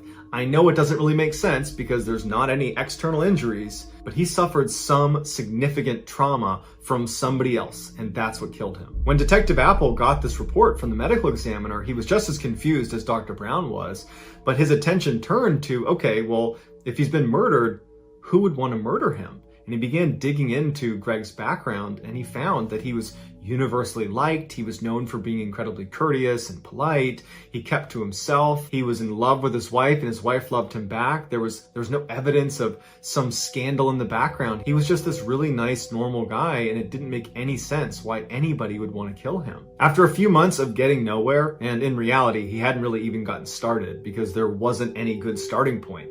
The only thing he could find that was odd about the crime scene was that the room was particularly warm when they walked inside, which was not in keeping with how Greg would have kept the room. But that doesn't explain why his insides were crushed. And so he's gotten nowhere, and then he makes a discovery. He found in the hotel's maintenance logs on the night Greg died, he had been making popcorn in his microwave and managed to blow a fuse. And it wasn't just his power. Maybe Greg didn't know this, but he cut the power to both the room next to him on his right and on his left and below him. And so he calls down to the front desk, and a maintenance guy came up and he reset the breaker. This opened the door to two theories. The first theory is the maintenance guy, who did have a criminal record, when he came up to fix the breaker, he attacked Greg. But that was wildly speculative, and there was no evidence to suggest that the maintenance guy would do that, and so that was quickly ruled out. The other theory was Greg's neighbors in room 349 were these two electricians who were big partiers and drinkers, and so Detective Apple suggested that maybe when Greg accidentally cut the power to their room, they were really annoyed, and they went outside in the hall, and they saw Greg, and they somehow realized he was to blame for this, and in a drunken rage, they attacked him and killed him, and that's what killed Greg. And even though it was a stretch, it was the closest thing to a motive Detective Apple had found in anyone. And so Detective Apple put on a hidden camera, and he went and interviewed these two electricians that were still staying in room 349. And he said when he spoke to them, they were very forthcoming. They seemed very honest. They were appropriately curious about what happened to Greg. And all they said was, look, we had no interaction with him. We did hear him coughing when we came back from the bar. We were at the bar that night, but honestly, that's the extent of our interaction with him. The electricians offered up their cell phone numbers, their email addresses, and said, anything you need from us, we'd be happy to help. We're really sorry this happened. At this point, Detective Apple is back to square one. No one knows what happened to this guy. The one big lead he had the maintenance records proved to be a total dead end, and so unfortunately this case went cold. 7 months after Greg's death, where there had been absolutely no traction on figuring out what happened to him, Susie, Greg's wife, decided she wanted to hire a private investigator. And her friend suggested she call Ken Brennan, who was a famous private detective who was well known for being able to solve really complex cases. And so on a whim, Susie calls Ken Brennan, not expecting to get through to him, thinking he's probably super busy and has other cases because he's on TV and he's this really famous guy. But he picked up the phone and he was like, hey, how can I help you? And Susie couldn't believe it. She had a chance to tell him about what happened to her husband, and Ken said he was really interested and that he would take on the case. Ken was a former Long Island cop, and he was a DEA special agent. He spoke with a really thick New York City accent, and he wore t-shirts that were a little bit too small to show off his muscles, and he usually had a big gaudy gold chain on. Once Ken agreed to take on this case, he flew right to Lafayette, Louisiana, where Susie lived, and he sat down and he asked her a lot of really difficult questions about their marriage, about whether she thought he might be cheating on her, if he had like a secret life she didn't know about. And after feeling satisfied that all those avenues have been explored and were not going to lead to the answer, he said, okay, well, can you tell me anything about the crime scene that stood out to you? Is there anything about it that seems off? And Susie said, yeah, Greg always kept the air conditioning on very cold at night. He never slept in a room that wasn't freezing cold. And so I thought it was really odd when his coworkers discovered him that the air conditioning was off and it was really hot inside of the room. That's incredibly unlike Greg for his air conditioning to be off. Ken made a note of this, and then he left Lafayette and he went to Beaumont, Texas to meet up with Detective Apple. And Detective Apple and he actually got along really well. They agreed to work together on this case because Detective Apple feels like he's reached a dead end anyways. Apple brought Ken to the crime scene. He showed him the hotel room. And then afterwards, he turned over all of the documents he had on the case, from the autopsy report to the photographs to anything he'd collected over the 7 months he'd been working on it. So that night, Ken diligently looks through all of the documentation, all of the photos. And the next day, when he goes into Apple's office, he says to him, I think I figured it out. And Apple's like, oh, really? You figured it out one day after being here? And Ken's like, no, seriously, I think I figured it out. I have to confirm something with his wife, but I think I have a theory. And so Ken calls Susie right in front of Apple. And when Susie picks up, Ken's like, hey, did your husband ever smoke with his left hand or did he smoke with his right hand? And Susie said, oh no, he only smoked with his right hand. Then Ken goes, thank you very much. He hangs up and he goes, Apple, I got it. And so Apple's like, okay, what's your theory? And Ken says, okay. So I spoke to Susie and she told me it was very strange that his room was not air conditioned when they discovered his body, because Greg was known for always turning on the air conditioning to as cold as it can get, especially at night when he went to bed. And so when his power went out the night before, his air conditioning would have gone out. And so the maintenance guy comes up, turns the power back on, but it doesn't trigger the air conditioning to turn back on. The room is still cold from having been air conditioned all evening to that point. And so the TV is back on, and so perhaps Greg turns and just starts watching TV. Because the room feels air conditioned, he hasn't realized that he hasn't turned the air conditioning back on again. Now, this is Beaumont in the summer, so it's going to get really hot in his room really quickly. And as soon as it starts to warm up in there, he's going to realize, oh, I didn't turn the AC back on, and he would go over and turn it on again. And so because the air conditioning wasn't on, and we know that the power was restored at 8:30, then he must have died after the power was on, but before it got warm enough in the room for him to recognize he did not turn the AC on, which means he would have died somewhere between 8:30 and 9 p.m. at night. And so Apple's like, wow, that's pretty impressive, except that doesn't really help us figure out how he died or who killed him. And Ken puts his hand up and he says, I know, I'm just building the whole picture here. Okay, so we have him dying between 8:30 and 9, and I don't think he was beaten to death. I think a lot of people want that to be what killed him because it's kind of the only thing that might make sense, but I say it definitely doesn't make sense because of the cigarette. Now, we found that cigarette in his left hand, and I talked to his wife, and she said he only smokes in his right hand. And so what I think happened is the power came back on at about 8:30, which is what the report says. The TV turns back on. Greg doesn't turn the air conditioning back on. He sits on his bed. He's watching TV. He lights up a cigarette, and he's smoking with his right hand. And then something happens to him, which I'll get into my theories on that. And he jumps off the bed, and he starts making his way to the door to get help. And he transfers the cigarette from his right hand to his left hand so he can use his right hand to turn the doorknob and open the door to safety. But he doesn't make it. He falls to his knees and he falls to the ground, and his cigarette's still in his fingers, and he dies. And Apple's like, you know what? That's pretty good. It makes a lot of sense. But the crucial missing piece here is, Well, what was the trauma he suffered that caused him to jump from his bed and run to the door and then ultimately die? Ken's like, I got a theory on that too, but I got to be in the hotel room to see if it's true. So Apple and Ken go back to the hotel room. When they get there, Ken goes inside and he starts walking around, looking at the ceiling, the wall, the ground, and then finally he stops when he's looking back towards the front door leading back into the hall, and he points at the wall and he says, there. And Apple looks at what he's pointing at, and it looks like there had been some patchwork on the wall in the same spot where the doorknob, when it swings open, would hit the wall.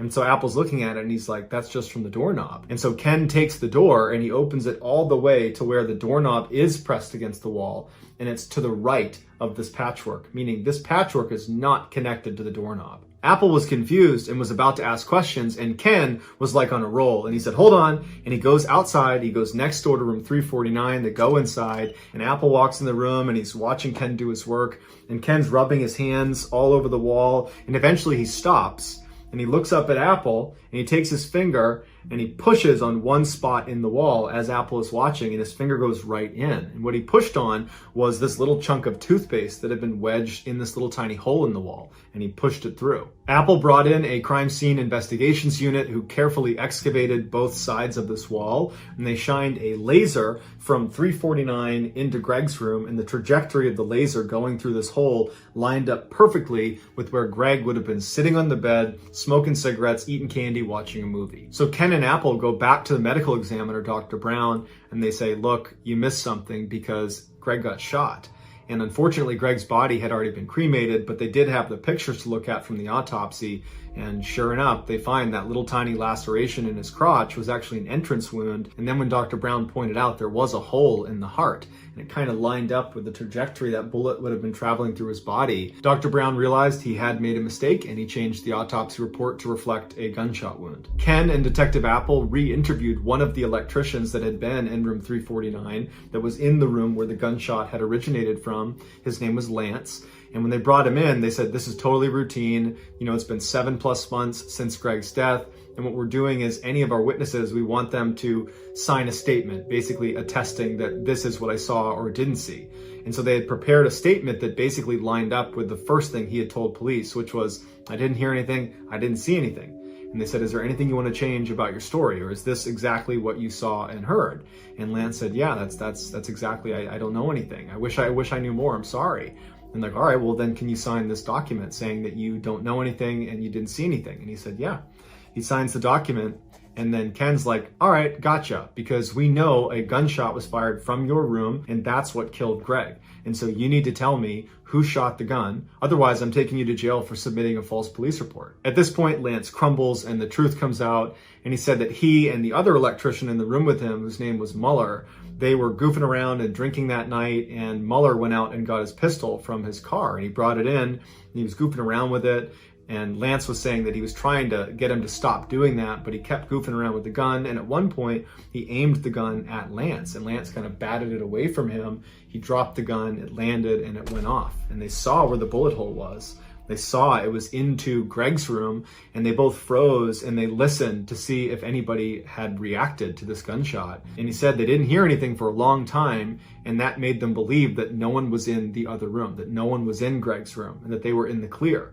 And so they left and went to the bar. They didn't even think to check on whoever was in that room. And when they came back, they said they heard Greg coughing in his room, and that further confirmed that he must not have been in there when they fired the shot, and he's totally fine and they are totally in the clear. The next day, Lance said when they saw his body being taken out, at first they did think, oh my goodness, this is us. We did this.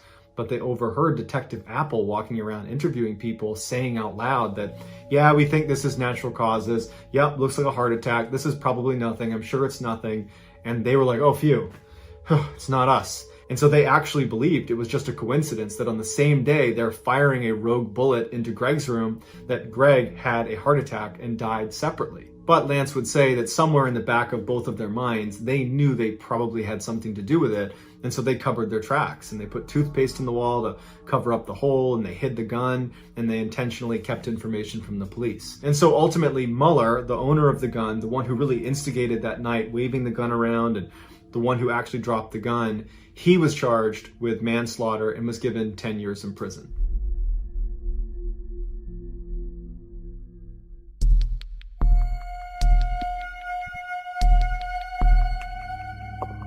On April 27th, 1997, a farmer in Indonesia was walking his livestock through a thick sugarcane field near his house when he tripped on something. After he regained his balance and looked down, he noticed a strange mound of dirt that seemed totally out of place. He wanted to dig it up just out of curiosity, but he wasn't on his property, so instead he walked back to the village and he told the village leader about this strange pile of dirt and suggested he see what's under it. So the village leader and some other men headed back out to the field. They find this dirt pile, and the first thing they do is they poke it with a stick. The stick went right into the pile. It was a soft pile of dirt, and when they pulled it out, this horrible stench filled the air that was coming out of this mound. Worried about what they might find underneath this pile, the men decide to leave it alone and go back to the village and tell authorities about it, and the authorities promptly tell them to go back out there and uncover this thing and tell them what they find. And so the village leader and some more men head back out to the field and they start digging. And pretty quickly their shovels strike something that's fairly soft inside of this mound. And so after delicately removing some more dirt, they discover a woman's face is looking right back at them. It appeared she'd been buried up to her neck, and then someone had just thrown dirt on top of her head. At this point, the authorities did come out and they were able to identify the body as belonging to a 21-year-old local woman named Dewey.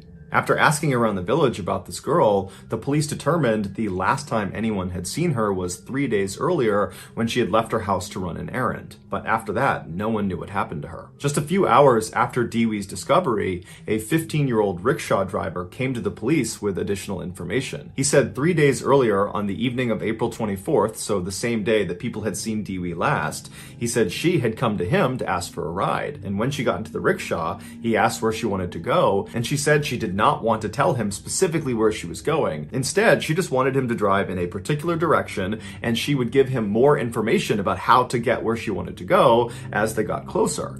And so this really intrigued the driver. And so after he began going in this direction, he turned to her again and said, can you tell me anything more about where we're going? This is really weird that you're not giving me any more information. And so finally, Dewey relented and she told him she was going to see the shaman. A shaman, in simple terms, is someone who uses magic to cure the sick. The driver did think it was odd that this girl was going to see the shaman in the middle of the night and she was being so secretive about it, but after he dropped her off, he hadn't given it much thought until he found out she had died. The police approached the shaman, who was 45-year-old Ahmad Siraji, and they asked him if he had been with Dewey on the night of April 24th. Initially, Siraji said no, he had not been with her, and he had no idea what happened to her. But after police searched his house and found Dewey's belongings inside, Siraji said, "Okay, I've been lying and I have a confession to make."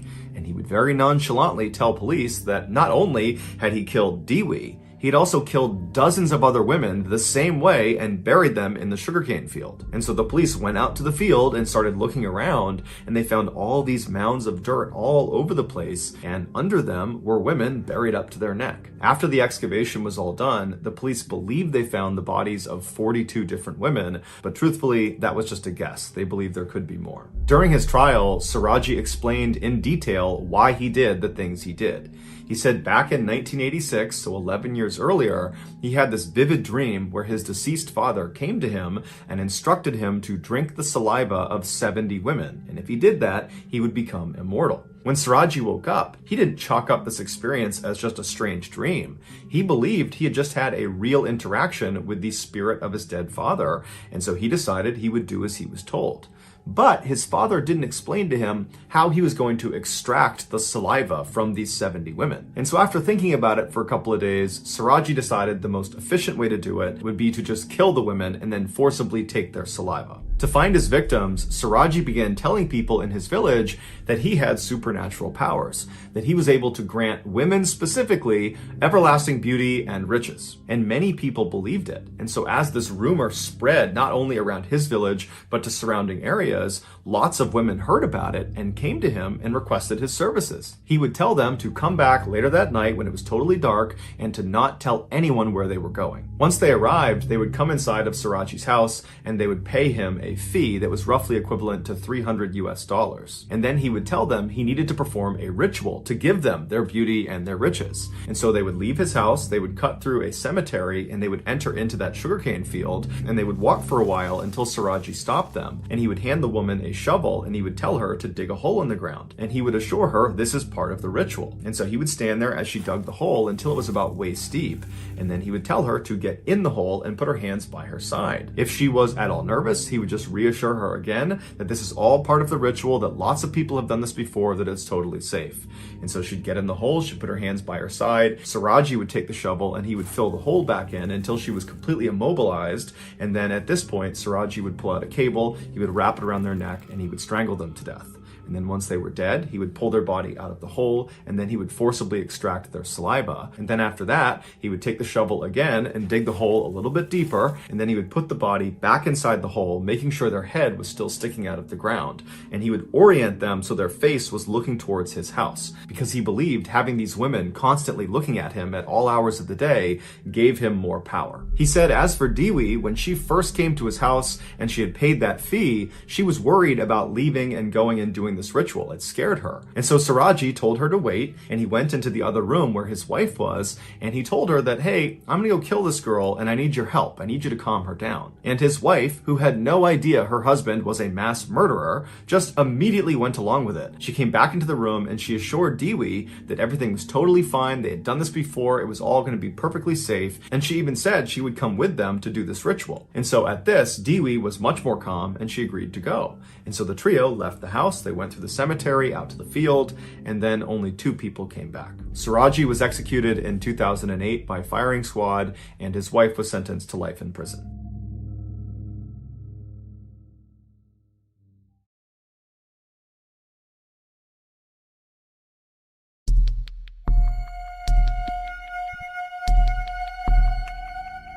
On July 20th, 1968, a small fishing boat called El Fausto took off from their port on La Palma Island, which is part of the Canary Islands, which is a Spanish archipelago, and they took off for El Hierro, which was another island about 50 miles to the south. On board El Fausto were 3 very experienced fishermen and sailors. They were the brothers Ramon and Eliberto Hernandez, as well as their cousin Miguel Acosta. Their trip to El Hierro was uneventful. It took about 7 hours. They arrived at the port in the early evening hours, and they unloaded their cargo onto the island, which was actually explosives used in agriculture. So they unloaded all that, and then the 3 of them went to get some food and relax for a few minutes before they came back to the dock and began preparing to leave. So that evening, as the 3 men are standing on their boat, repacking the ship and getting ready to leave in the next few minutes, they see this man running down the dock who's frantically waving at them, trying to get their attention. And so they stop what they're doing and they beckon him over and say, what do you need? And the man introduced himself as Julio Garcia. He was clearly very upset. He was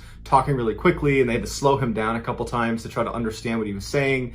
But he communicated that his wife had called him earlier that day, and she said their 2-year-old daughter was very sick and he needed to come home right away. And he ran down to catch the ferry back to his home island of La Palma, so the same island these 3 men are from, and he missed the ferry. And the next ferry going back to his home island was not for another 2 days. And so Julio was running up and down the dock trying to flag anybody who owned a ship that might be willing to take him to La Palma, even if it was out of the way. He was prepared to pay for it. And so, of course, the El Fausto crew said, we're actually going to La Palma. We live there too, and we'd be happy to take you. You don't need to pay for this. And so Julio begins to help them load the rest of their equipment onto the boat, which included some food. They had 22 pounds of fruit and they had some fresh water. And then once everything was loaded up, they undid their lines and they set sail for La Palma. They took off at about 2:30 in the morning on July 21st. The water was very calm during their return trip. The only thing they had to contend with was a light mist that formed over the water in the early morning hours right after the sun came up,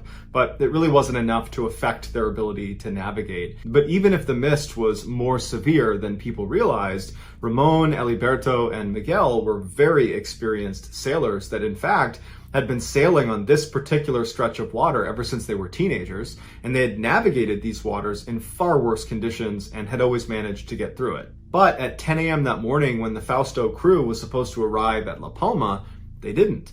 And the owner of the boat itself was waiting at the dock for them, and when they didn't show up, he wasn't overly concerned because he knew these three men. He regularly went out on this particular boat with them. In fact, he normally would have gone on the trip to El Hierro with them, but he had commitments on La Palma, so he didn't go.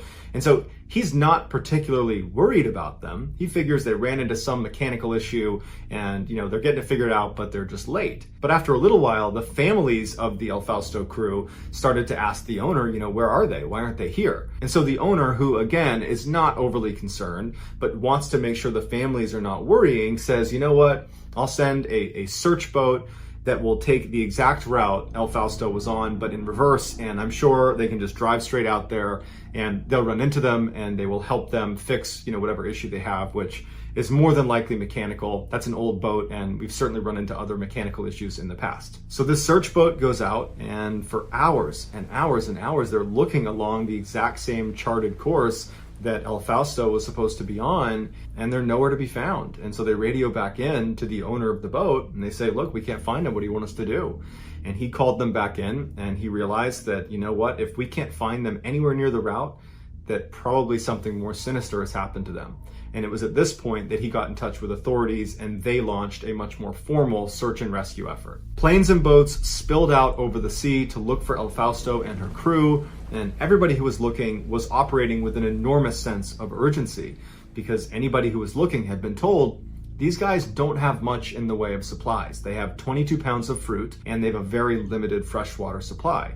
And so if we don't find them within a couple of days, there's a very good chance that we're going to find 4 corpses. But despite searchers' motivation to find these guys, a couple of days passed and there was no sign of them. And unfortunately, people did start to think, I think it's more likely we're going to find 4 dead bodies than 4 sailors waiting to be rescued. But on July 25th, 4 days after El Fausto left El Hierro on their way to La Palma and then, of course, got lost, 4 days after that, a British ship called Duquesa radioed in an incredible message. They said they had found this fishing boat that was drifting along, and there was 4 people standing on the deck, and they were waving flashlights around to try to get their attention. And as this British ship moved up closer to the fishing boat, they were able to read on the hull the call sign of the boat, and it was, of course, El Fausto. Where El Fausto had been found was 120 miles west of La Palma, so they had drifted way, way off course.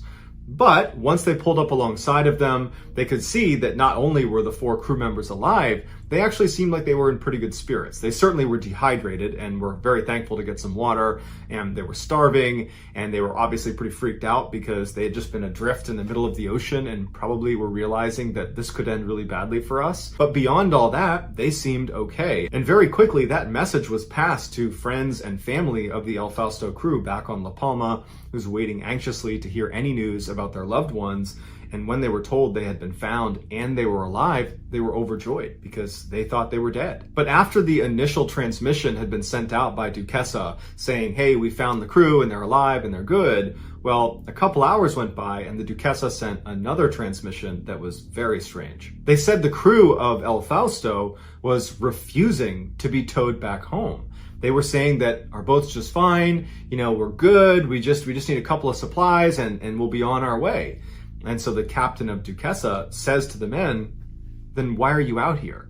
How did you get 120 miles west of La Palma? Something had to have gone wrong with your boat. So what happened? But the men didn't really answer his question. They just said, oh no, there's nothing wrong with our boat. There's no mechanical issues. Everything's fine. We appreciate your offer, but we just need a couple of supplies and we'll be on our way. Even Julio, who had made this special effort to get home to his sick daughter and to see his wife, even he is saying, nope, we don't need a tow, we're good. And so the captain of the Duquesa is looking at these guys thinking, what am I missing here? You just drifted 120 miles away. You probably should have died. You're very lucky that we happened to find you in the middle of the Atlantic Ocean. Had we not found you, you probably would have died of dehydration in the next couple of days. And so we found you. We're offering to bring you to shore to guarantee that you will get to see your sick daughter and to see your wife and for you all to see your families and your friends. And you're telling us to leave? and you're telling us that there's nothing wrong with your boat when clearly something happened. But the captain of the Duquesa could not convince them to get towed in. They were totally not going to do it. And apparently they were very polite about it. They said, look, we really appreciate the offer, but really our boat is just fine. We just need some food, water, cigarettes, and some fuel, and we'll be good. And so ultimately, the crew of the Duquesa obliged their request, and they gave them 18 hours worth of fuel along with a whole bunch of cigarettes and water and food. And they watched as the four men sailed east towards La Palma, and they were waving the whole time. Everything seemed fine. And then they vanished over the horizon. And the captain of Duquesa would call in over the radio that based on where they were and how close they were to La Palma, they should expect to see them arriving at port at about 7 p.m. that night. Back on La Palma, friends, family, and hundreds of other people from the island went down to the dock and were drinking wine and having a big party, celebrating the imminent return of their friends and their loved ones. But unfortunately, 7 p.m. came and went, and they didn't show up. And so, of course, the family of the crew became very worried that, oh my gosh, this nightmare is starting all over again. And the owner of El Fausto came over to them and reassured them that he's been in touch with the authorities, who were speaking to the captain of the Duquesa, who were speaking to our friends and family and loved ones on El Fausto, and everything's fine. They have all the supplies they need. They have all the fuel they need. I'm sure they're just running a little bit late. Everything is totally fine. And so friends and family and some diehard supporters stayed down at the dock for several more hours until it became clear that something's gone wrong, and unfortunately this nightmare is not over. The next morning, after El Fausto and her crew were once again labeled missing, Spain kicked off their largest ever search for missing people. They had bombers flying overhead, they had military and civilian ships all over the area where the Duquesa had made contact with El Fausto. They had so many people combing the water, so many planes overhead, and for 2 weeks they looked everywhere and they couldn't find anything. And finally, they had to call it off, and they said, look, we don't know what happened to them. And they declared them lost at sea, which basically meant we think they're dead, but we'll probably never know for sure. 2 months later, on October 9th, an Italian merchant ship called the Anna de Mayo, who was on their way to Venezuela, spotted a small fishing boat way off in the distance that was just bobbing around aimlessly. And the first thing they noticed was, this ship is far too small to be making a cross-oceanic voyage. They shouldn't be out here. And as they got closer, they could tell that there was no one standing on deck or in the cabin. There's no one driving this boat. And so finally they got so close they could read the hull, and it says El Fausto. So the Anna de Mayo pulls up right alongside El Fausto. They tether themselves together so it doesn't float away. And two of the Italian sailors get on board El Fausto, and they're yelling out to see if anybody's there, but no one's responding. And they're looking around, and the ship is in great condition. There's no sign of obvious damage or any violence that might have taken place on here.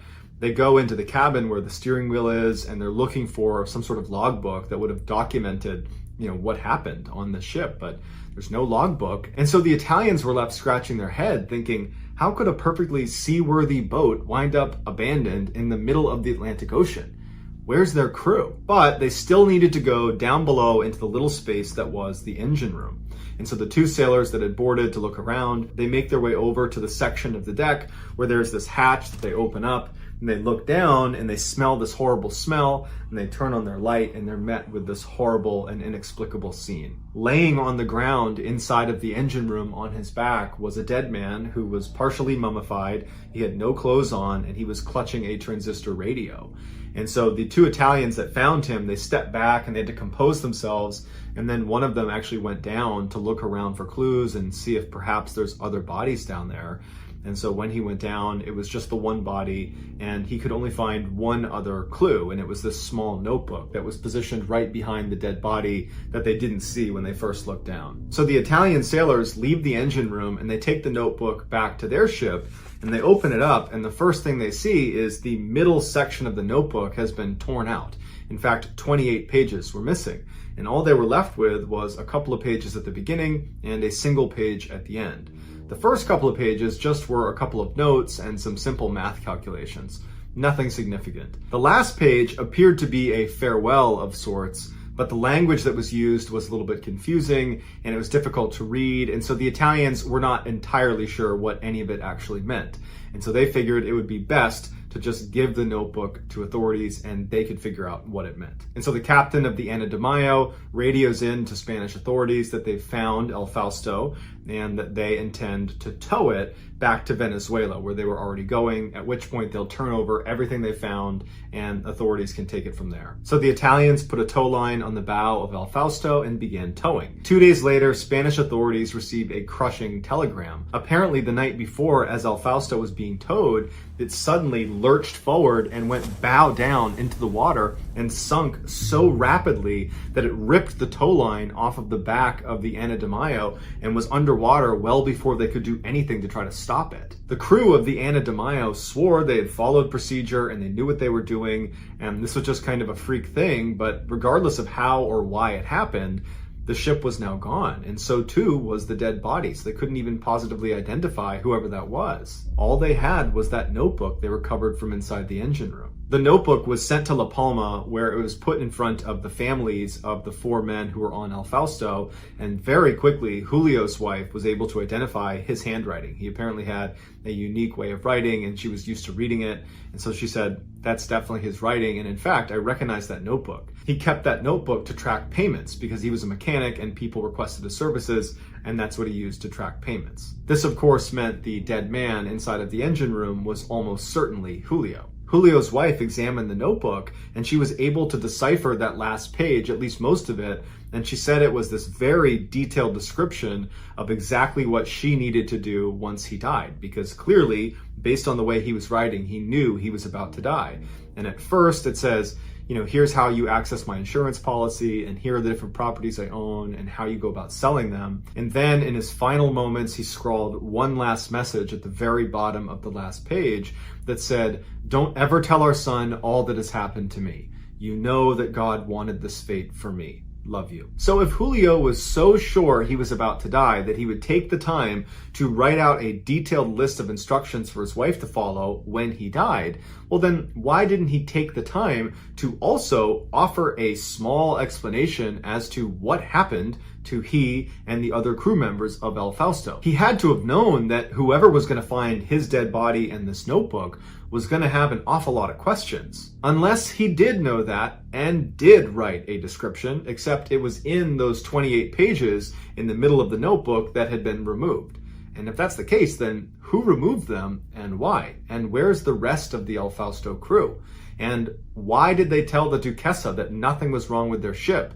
And why didn't they take the tow into shore, which would have guaranteed their safety? There's just so many questions that have never been answered in 50 years. The most widely accepted theory is the crew of El Fausto experienced a series of small but compounding setbacks that, combined with panic, led to really bad decision making and ultimately their death. Others say there are just too many anomalies and oddities about this case to just be a product of bad decision making, that there has to be something else going on. And so there are lots of alternative theories about what happened, ranging from abduction to illegal trafficking gone wrong, to perhaps they saw something they shouldn't have. But sadly, no one will know for sure what happened to these guys until there is a major break in the case. And at this point, people are just hoping those missing 28 pages turn up and that those will be able to explain what happened to El Fausto and her crew.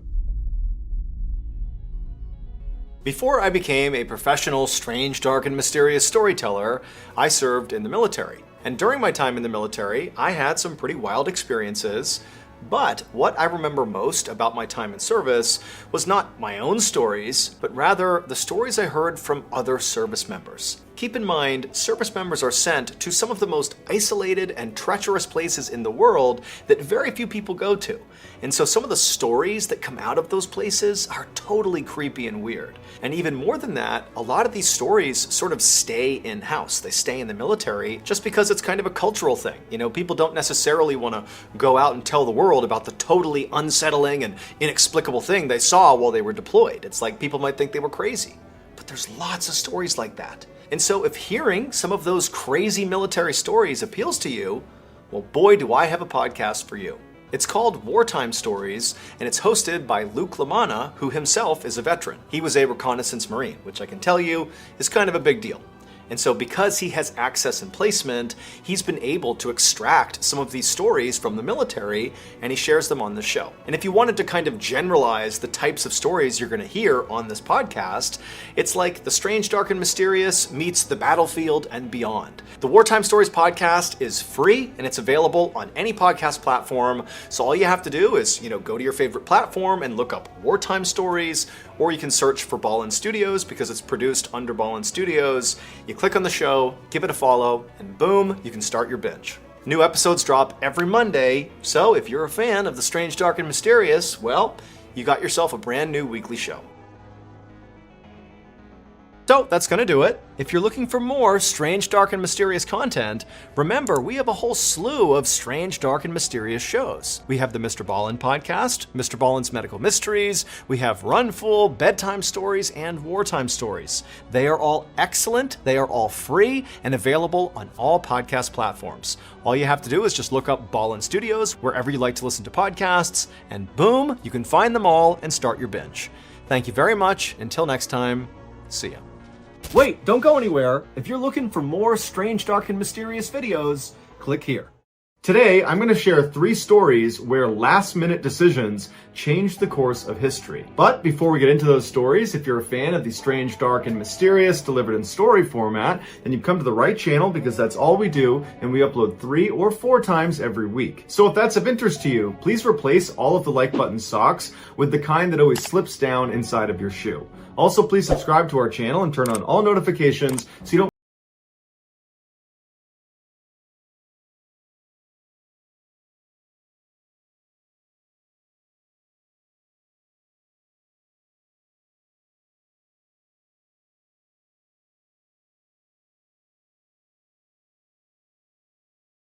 State's political candidate was in his hotel room in Milwaukee, Wisconsin. In less than an hour, he was scheduled to deliver a very important speech to local voters he hoped to sway in his favor. Even though he was nervous, he was really excited about giving this particular speech because he and his speechwriters had spent weeks putting together this 50-page script that he was now holding in his hands. And so he paced around the room, flipping through the first couple of pages of the script, reciting lines before checking his watch and seeing that it was time to go.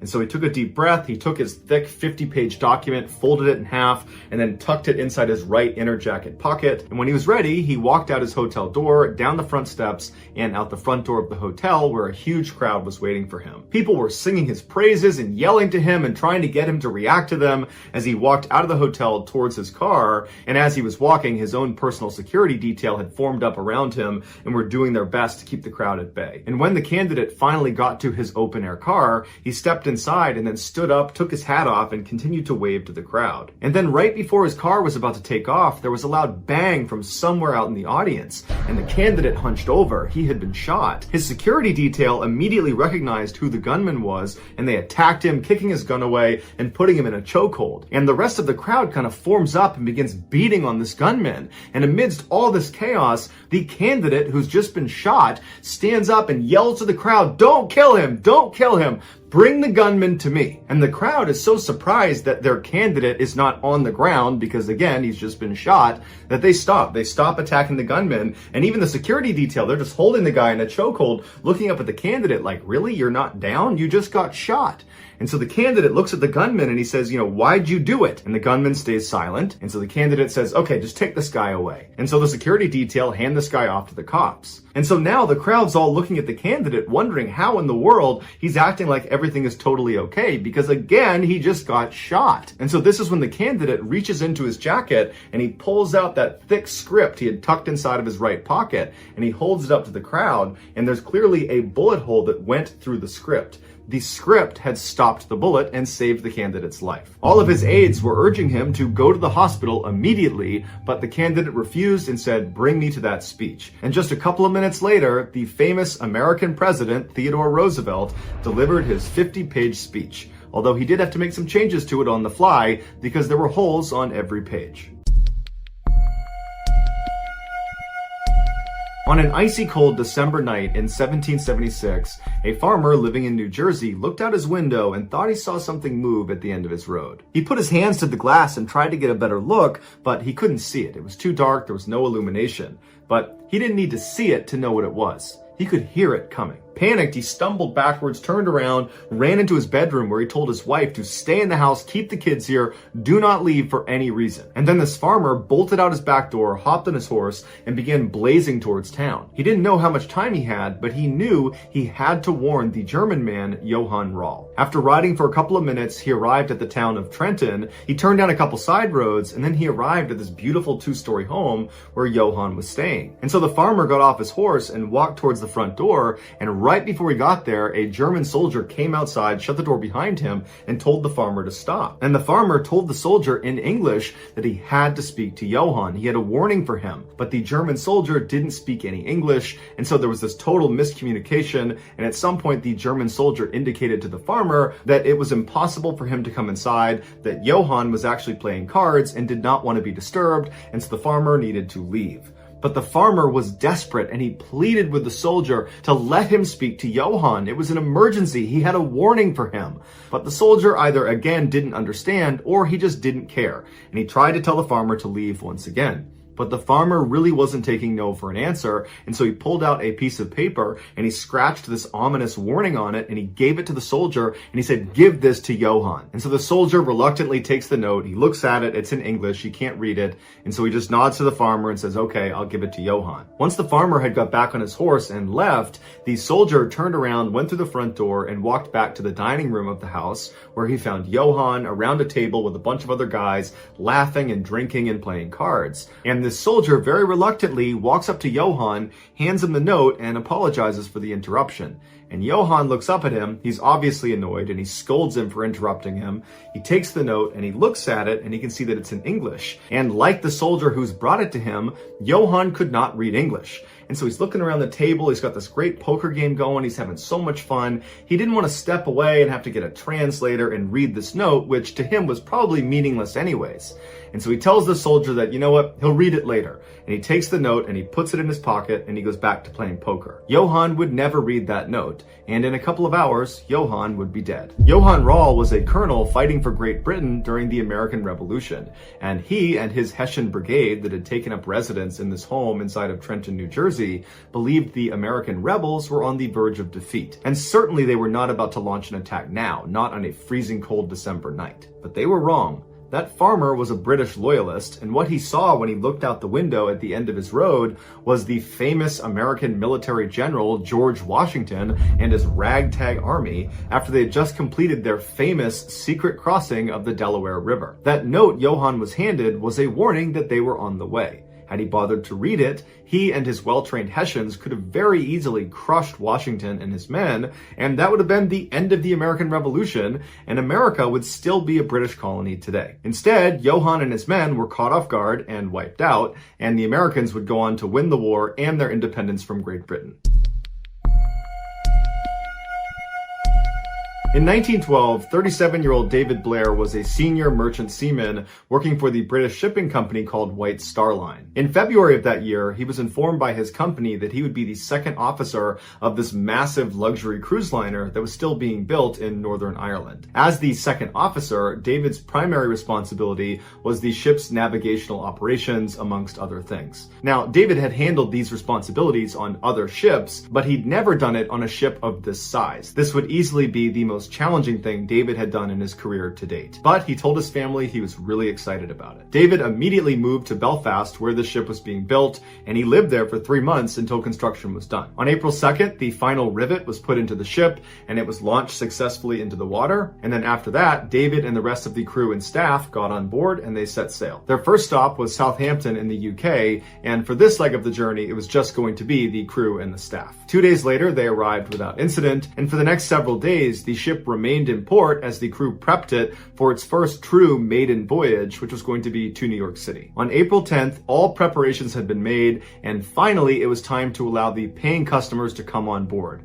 And in just a couple of hours, thousands of people were on board this huge ship. And just hours before they were set to depart, David was given some bad news. His bosses at White Star Line had decided that this journey was too high profile, and while David certainly had experience, he didn't have a lot of experience with huge ships. And so he was being replaced with someone who did. Understandably, he was crushed, but more than this being a disappointment, This 11th hour change was a huge hassle. With literally thousands of passengers getting in the way all over the ship, David needed to scramble and run all over the place and collect all of his things in the cabin, up on the bridge, in various closets he had put things. He had to do that as fast as he could before the ship took off. And so finally, after doing that with his last armful of luggage in hand, he said goodbye to the crew and to the staff. He said best of luck to his replacement, and he walked off the ship for good. David, with all of his luggage, made his way to a hotel where immediately that night he wrote a letter to his family saying how disappointed he was, and then after that he went to bed. The next morning, when he was going through all of his luggage, he discovered that he had taken a key by accident from the ship. And this key was to a special closet that he was in charge of as the second officer that contained all of the ship's binoculars. And so he felt terrible, but there was nothing he could do. The ship had already left and was on its way to New York.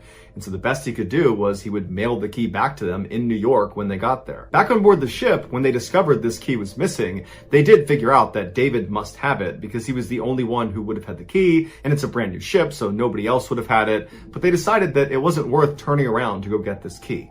They figured their lookouts were skilled enough they could spot any obstructions with their naked eye. Well, 5 days later, that ship, the Titanic, struck an iceberg and sunk, killing 1,500 people.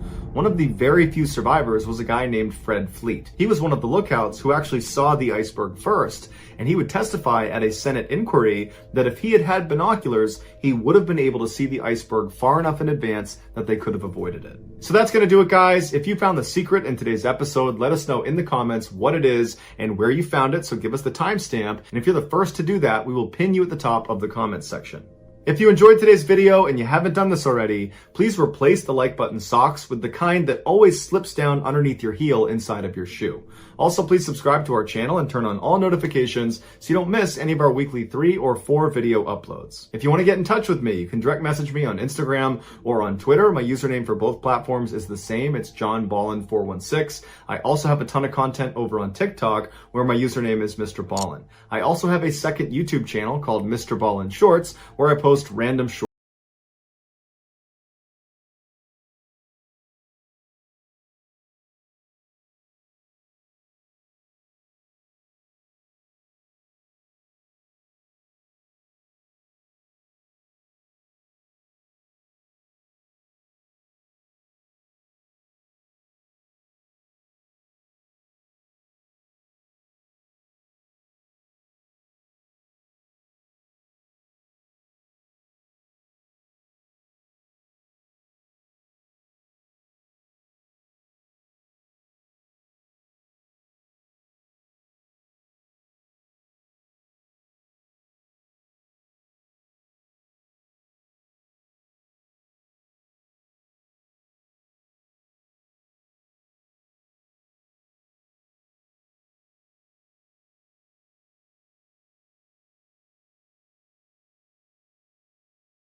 Of 3 had just moved to this rural part of California so she could die in peace. For the last 15 years, Ellie had been battling Lyme disease, which is a chronic and debilitating condition spread by ticks. But now, after those 15 years of fighting, Ellie just had no more energy. She could barely stand up on her own, her mind was kind of always in this weird fog, and she just felt totally hopeless. And so Ellie had recently hired an end-of-life coordinator to help her plan for her death and also to make sure nobody attempted to revive or resuscitate Ellie if she fell unconscious. Ellie really thought she was going to die any moment and just wanted it to happen in peace in California in her bed. But dying can be complicated, and Ellie, after moving to California, had laid in her bed for 3 days expecting to die, but didn't. And so, on June 14th, Ellie decided she would just get up, and with the help of her caretaker, she would just go for a walk in her new town.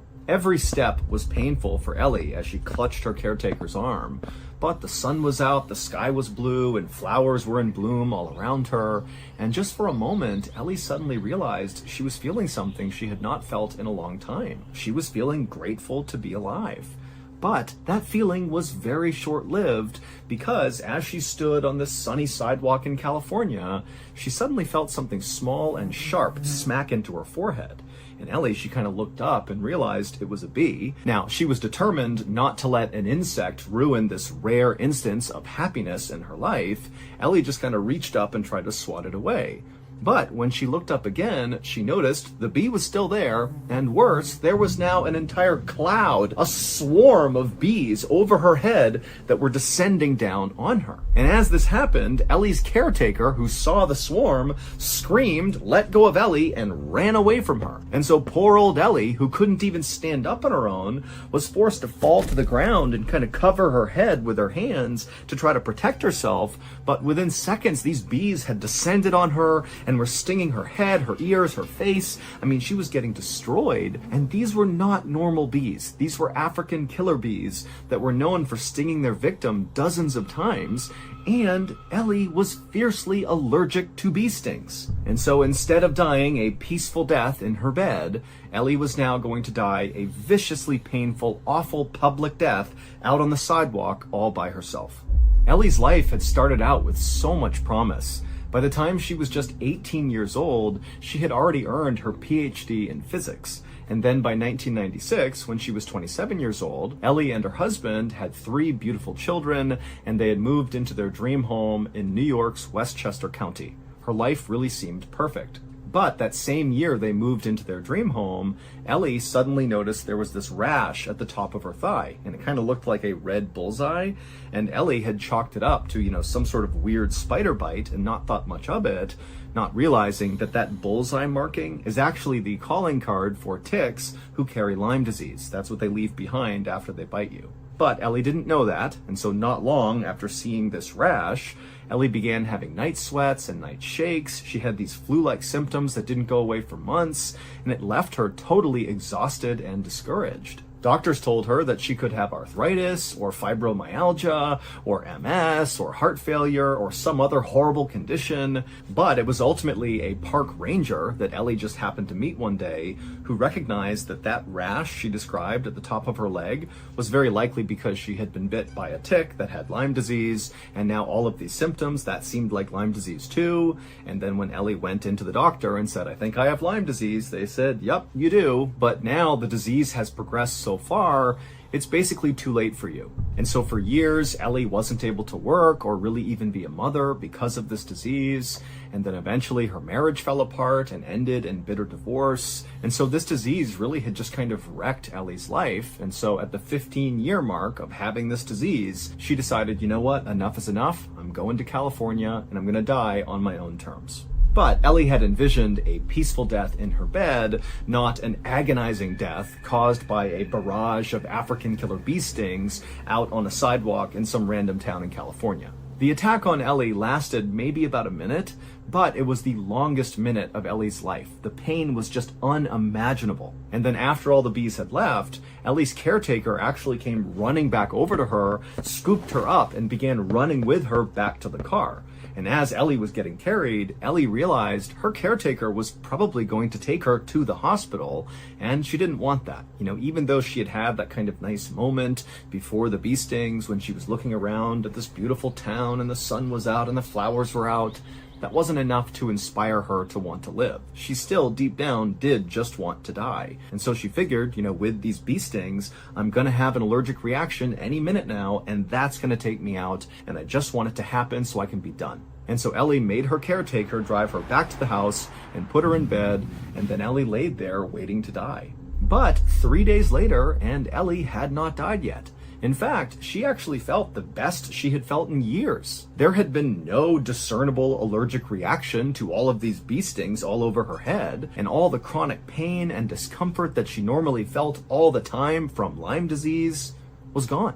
And after doing some research about bee stings and about Lyme disease, Ellie came across this 1997 study done in Australia that found the active ingredient in some wasp and bee stings was powerful enough to kill the bacteria that causes Lyme disease. But no one had ever really researched this because it was totally unethical to release a swarm of bees on a critical Lyme disease patient. But in Ellie's case, this happened on its own, and it really did cure her. The bee stings literally saved her life. And since her bee attack, Ellie has become the leading advocate for bee venom as a treatment for Lyme disease.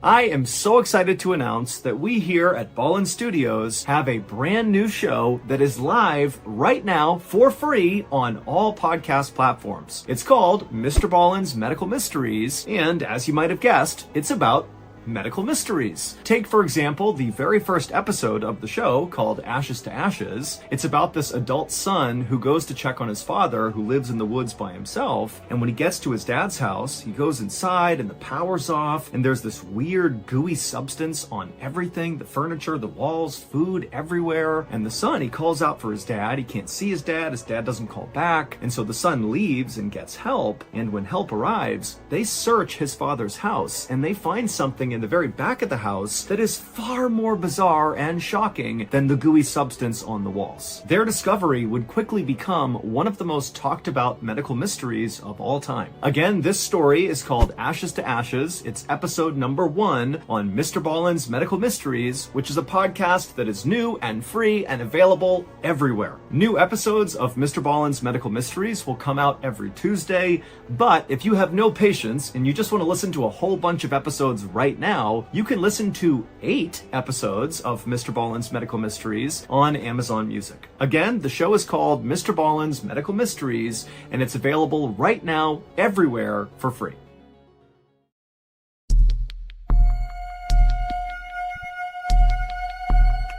In the late afternoon of May 1st, 2016, 13-year-old Shoaib Ahmed and his 9-year-old brother, Abdul Rashid, chased a soccer ball across a dusty plain near their little rural town in Pakistan.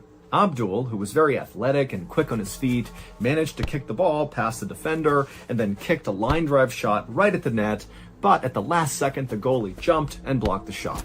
And so Abdul threw his hands up in exasperation, but even though he was frustrated he missed a shot, he was having a blast. He loved playing soccer with his brother and the neighborhood kids. But as much fun as he was having, Abdul at some point looked up and he noticed the sun was starting to set behind the mountains. And immediately when he saw that, the expression on his face went completely deadpan.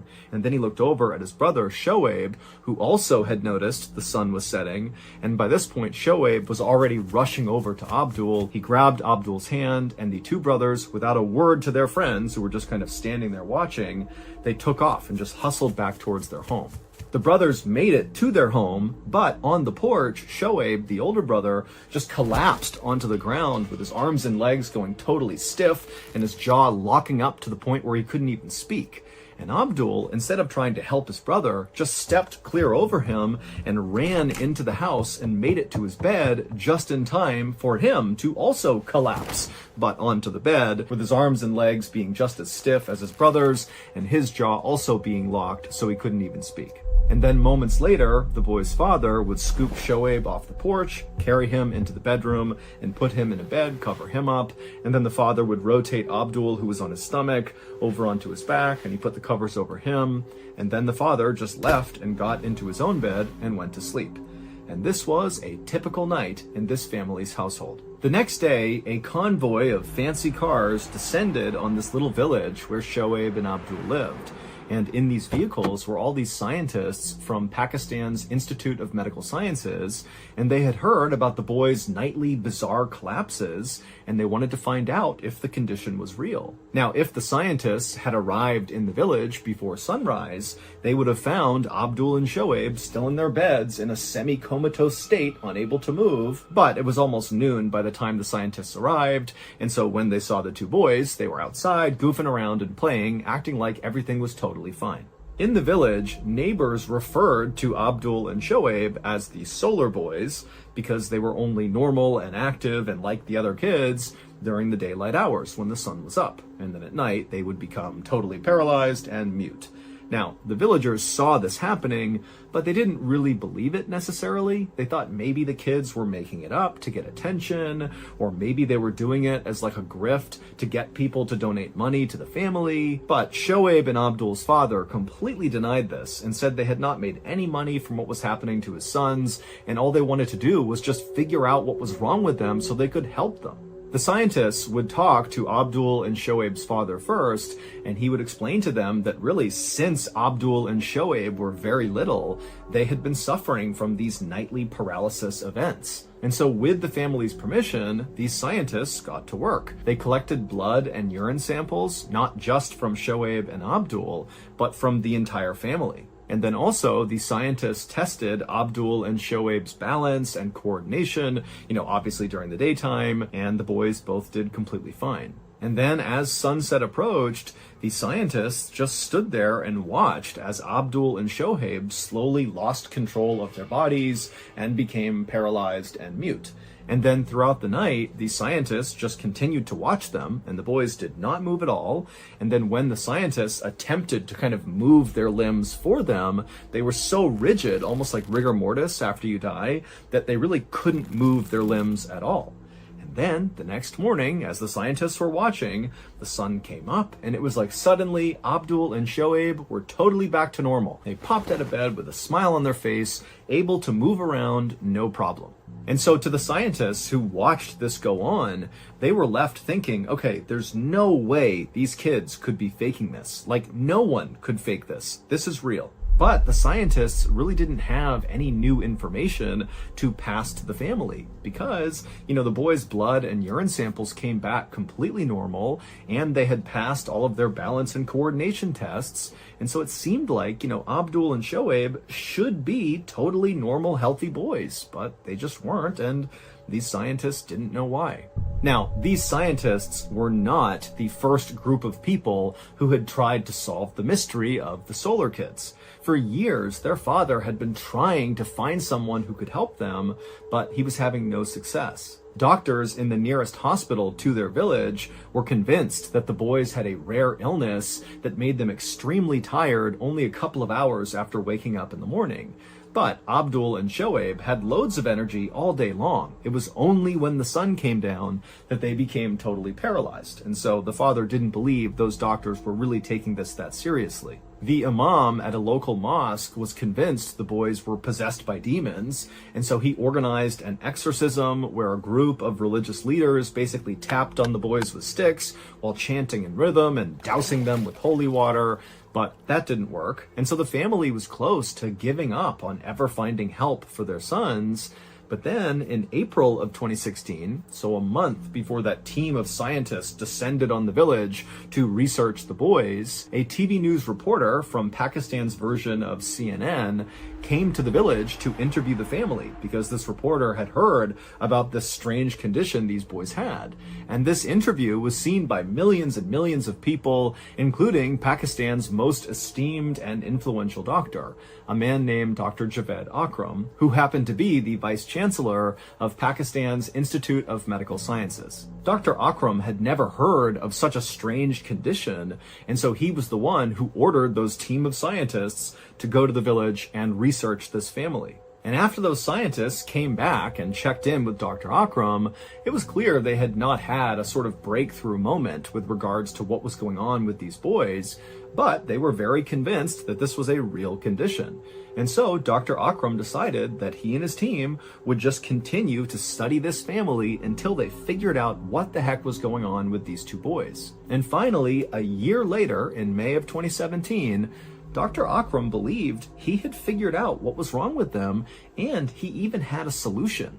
But his solution was so simple that Dr. Akram actually kind of second-guessed himself, thinking, this is too good to be true. So the doctor decided he would run one more experiment just to test his theory and make sure he really was correct. And so Dr. Akram flew Abdul, Shoaib, and their father out to his institute in Islamabad, and that night, Dr. Akram watched as the two boys slowly slipped into paralysis as the sun went down. But this time, as soon as the paralysis was clearly beginning, Dr. Akram gave each of the boys a pill. And 40 minutes would go by, and suddenly Abdul, who was totally mute and laying there still, broke into a smile, and then he raised his right leg. And then Shoaib, right next to him, he too smiled and turned his head. And then 20 minutes after that, both boys were up on their feet, totally fine, laughing and joking, because they had never really done anything at night. They were always paralyzed as soon as it started to get dark. It would turn out Dr. Akram and his team had discovered a very strange mutation in Abdul and Shoaib. Our brains naturally produce all sorts of chemicals that keep them running, and one of those chemicals is called dopamine. Dopamine does several things, but one of those things is it controls muscle movement. The mutation that Dr. Akram and his team had discovered was that the boys' genes were mistakenly shutting off dopamine production every single night, and so that was why they were becoming totally paralyzed. This mutation was the result of a series of complex genetic mistakes, but the fix was actually quite simple. The pill that Dr. Akram gave Abdul and Shoaib was just a dopamine pill, and what it did is it basically just turned the boys' bodies back on. And so Dr. Akram and his team had discovered quite possibly the world's rarest disease, only afflicting one family. But fortunately, they had also found the cure too, and so Abdul and Shoaib, from that day forward, lived totally normal lives by taking their dopamine pills every night.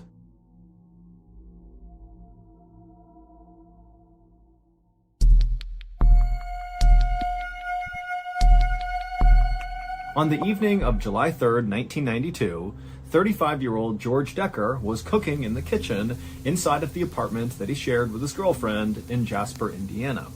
And as George cooked, he began to cough. At first, George thought it was just a little tickle in his throat that would go away, but as he continued to cough, this feeling, this sensation in his throat that was making him cough was only getting worse and worse. And this cough was not a normal cough. It was a deep, guttural, kind of rough-sounding cough that really hurt as he did it, and it kind of scared George, like he had never heard himself make this sound before. And in the other room, George's girlfriend, Juanita, she heard this very odd-sounding cough, and so she came out into the kitchen to see what was going on. And when she got there, she found George leaning on the counter, barely able to catch his breath because he was coughing so much.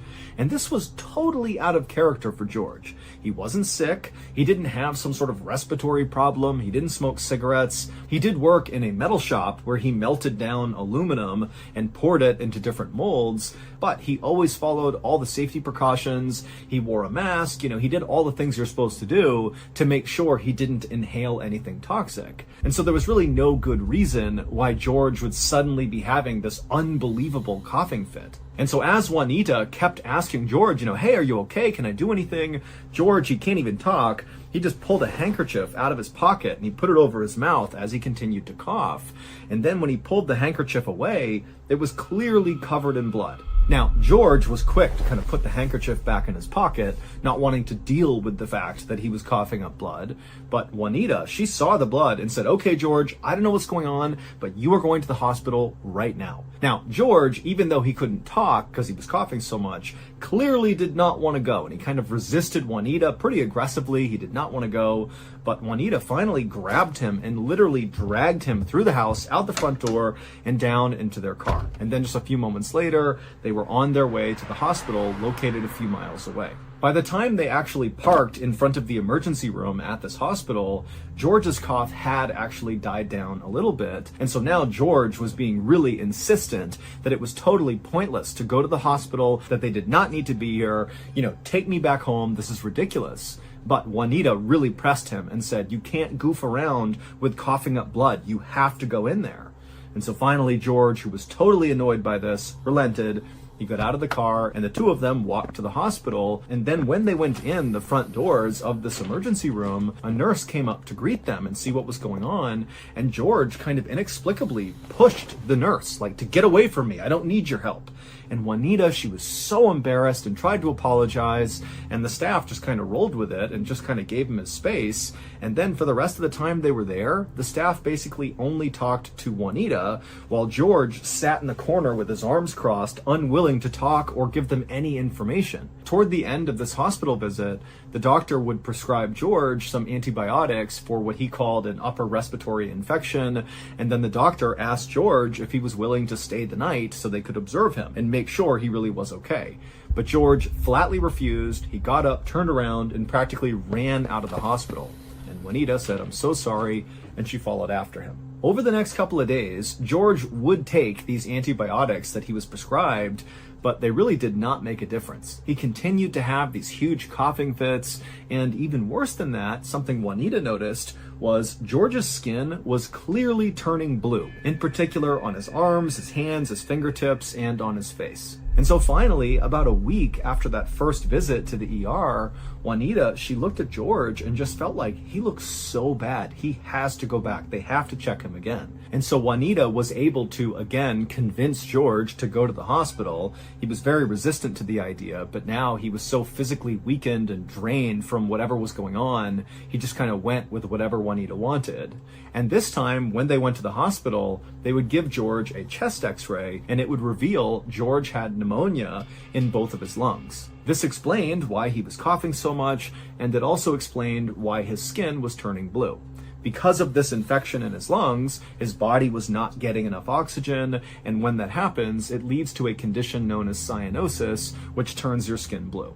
But when doctors tried to figure out what was actually causing George's pneumonia, they immediately ran into a brick wall. Usually, pneumonia is caused by bacteria, viruses, or some other microscopic invader, and doctors can test a patient's mucus to determine which one it is. But when they tested George's mucus, they couldn't find any evidence of anything that would cause pneumonia. The doctors also ruled out aluminum pollution because he did work in a metal plant and could have been inhaling the aluminum when he melted it down, but he was negative for that. And then also doctors began looking into all these crazy other possibilities like strange fungus that maybe George had come in contact with that caused this, or, very rare viruses and bacteria. But no matter what the doctors thought of, when they tested George, it would come back negative. And so, with the exception of his x-ray that clearly showed he had pneumonia, every other test they ran on George made it seem like he was a healthy guy. And so George would spend weeks in the hospital with doctors and nurses constantly trying to figure out what was wrong with him, but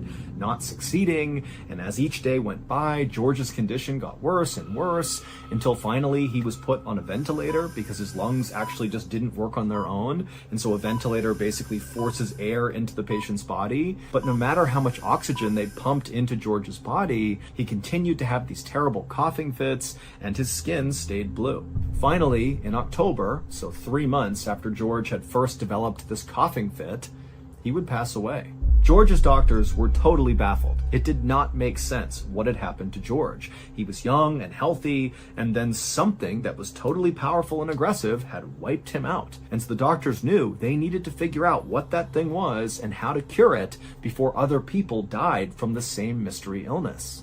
On October 8th, so 5 days after George passed away, an Indiana pathologist named Dr. Daniel C. Weaver, who was known for his ability to figure out unexplained deaths like George's, was called to the hospital where George died to perform George's autopsy. And when Dr. Weaver began the autopsy and looked inside of George, he could not believe how just absolutely ruined George's lungs were.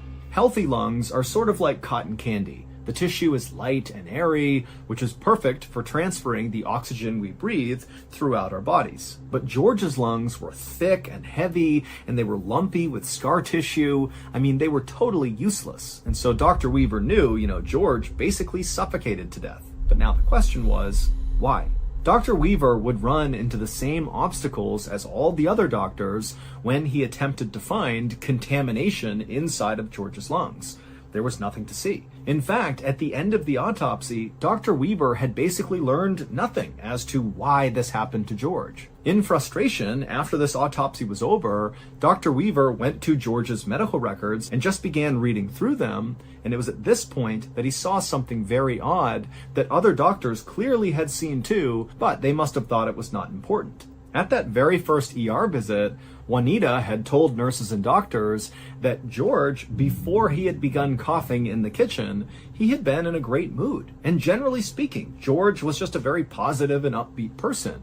But she said once he started coughing, it was like he transformed into somebody else and became mean and nasty. And Juanita had to practically drag him to the hospital. And then also there was a note in the file about how George had walked through the doors and pushed that admissions nurse. And so Dr. Weaver thought to himself, maybe George's belligerence was not just him being a jerk, but maybe he had ingested something toxic that was affecting obviously his lungs and also his brain, and that was causing him to behave this way. And so Dr. Weaver called the manager of the metal shop where George had worked to try to ask him if there were other chemicals or toxins inside of the plant that maybe George had been exposed to. But the manager just did not want to talk about any of that. Instead, he just wanted to talk about basically how awful George was as a person. The manager clearly did not like George, and he began talking about how George was obsessed with making money at all costs, and that in addition to working in the metal plant, George had all these kind of sketchy, kind of borderline illegal side jobs to make more money. And then at some point, the manager just began talking about this one particular potential scam that George was involved in that had to do with little bits of silver and gold. And the doctor at this point is not really even listening. He just wants to get off the phone with this guy because it's obvious the manager is not really trying to help. He's just trying to bash George. But at some point, the manager, in detailing this gold and silver scam, mentioned something that piqued the doctor's interest. And suddenly the doctor was really intently listening to this manager and actually began taking notes and asking clarifying questions about this particular scam that George was apparently involved in. And then when Dr. Weaver hung up the phone with this manager, he felt pretty confident that he had actually figured out what had happened to George. The clues had all been there the whole time. George's blue skin and his rude and violent behavior at the ER, but nobody had put them together correctly because the cause of what was happening to George was so weird, no one would have ever thought of it on their own. On the night that George first began coughing in the kitchen, he was not cooking dinner like everybody assumed. He was actually cooking teeth, like human teeth. The metal shop manager told Dr. Weaver on the phone about the scam that George was involved in that had to do with little bits of gold and silver. And the manager explained to Dr. Weaver that George was going to all of these local dentist offices and he was collecting all of their discarded teeth.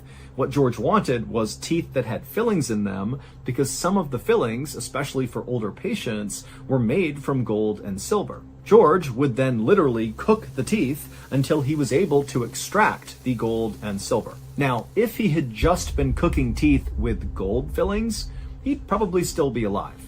But because George also was cooking the teeth with silver in them, during that process of cooking the silver teeth, mercury gas was released and George would inhale the gas. And mercury gas is deadly. And so the gas went into George, it ravaged his lungs, and it also created these massive mood swings and mental disturbances, which explained why he became so nasty and mean when he got to the ER. Also, ingesting high levels of silver, which George was doing as well, can turn your skin blue.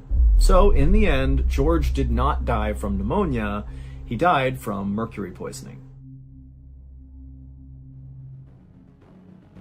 So that's going to do it. If you enjoyed today's medical mystery stories, be sure to tune in to our brand new podcast called MrBallen's Medical Mysteries that is available wherever you get your podcasts right now. Again, it's called MrBallen's Medical Mysteries.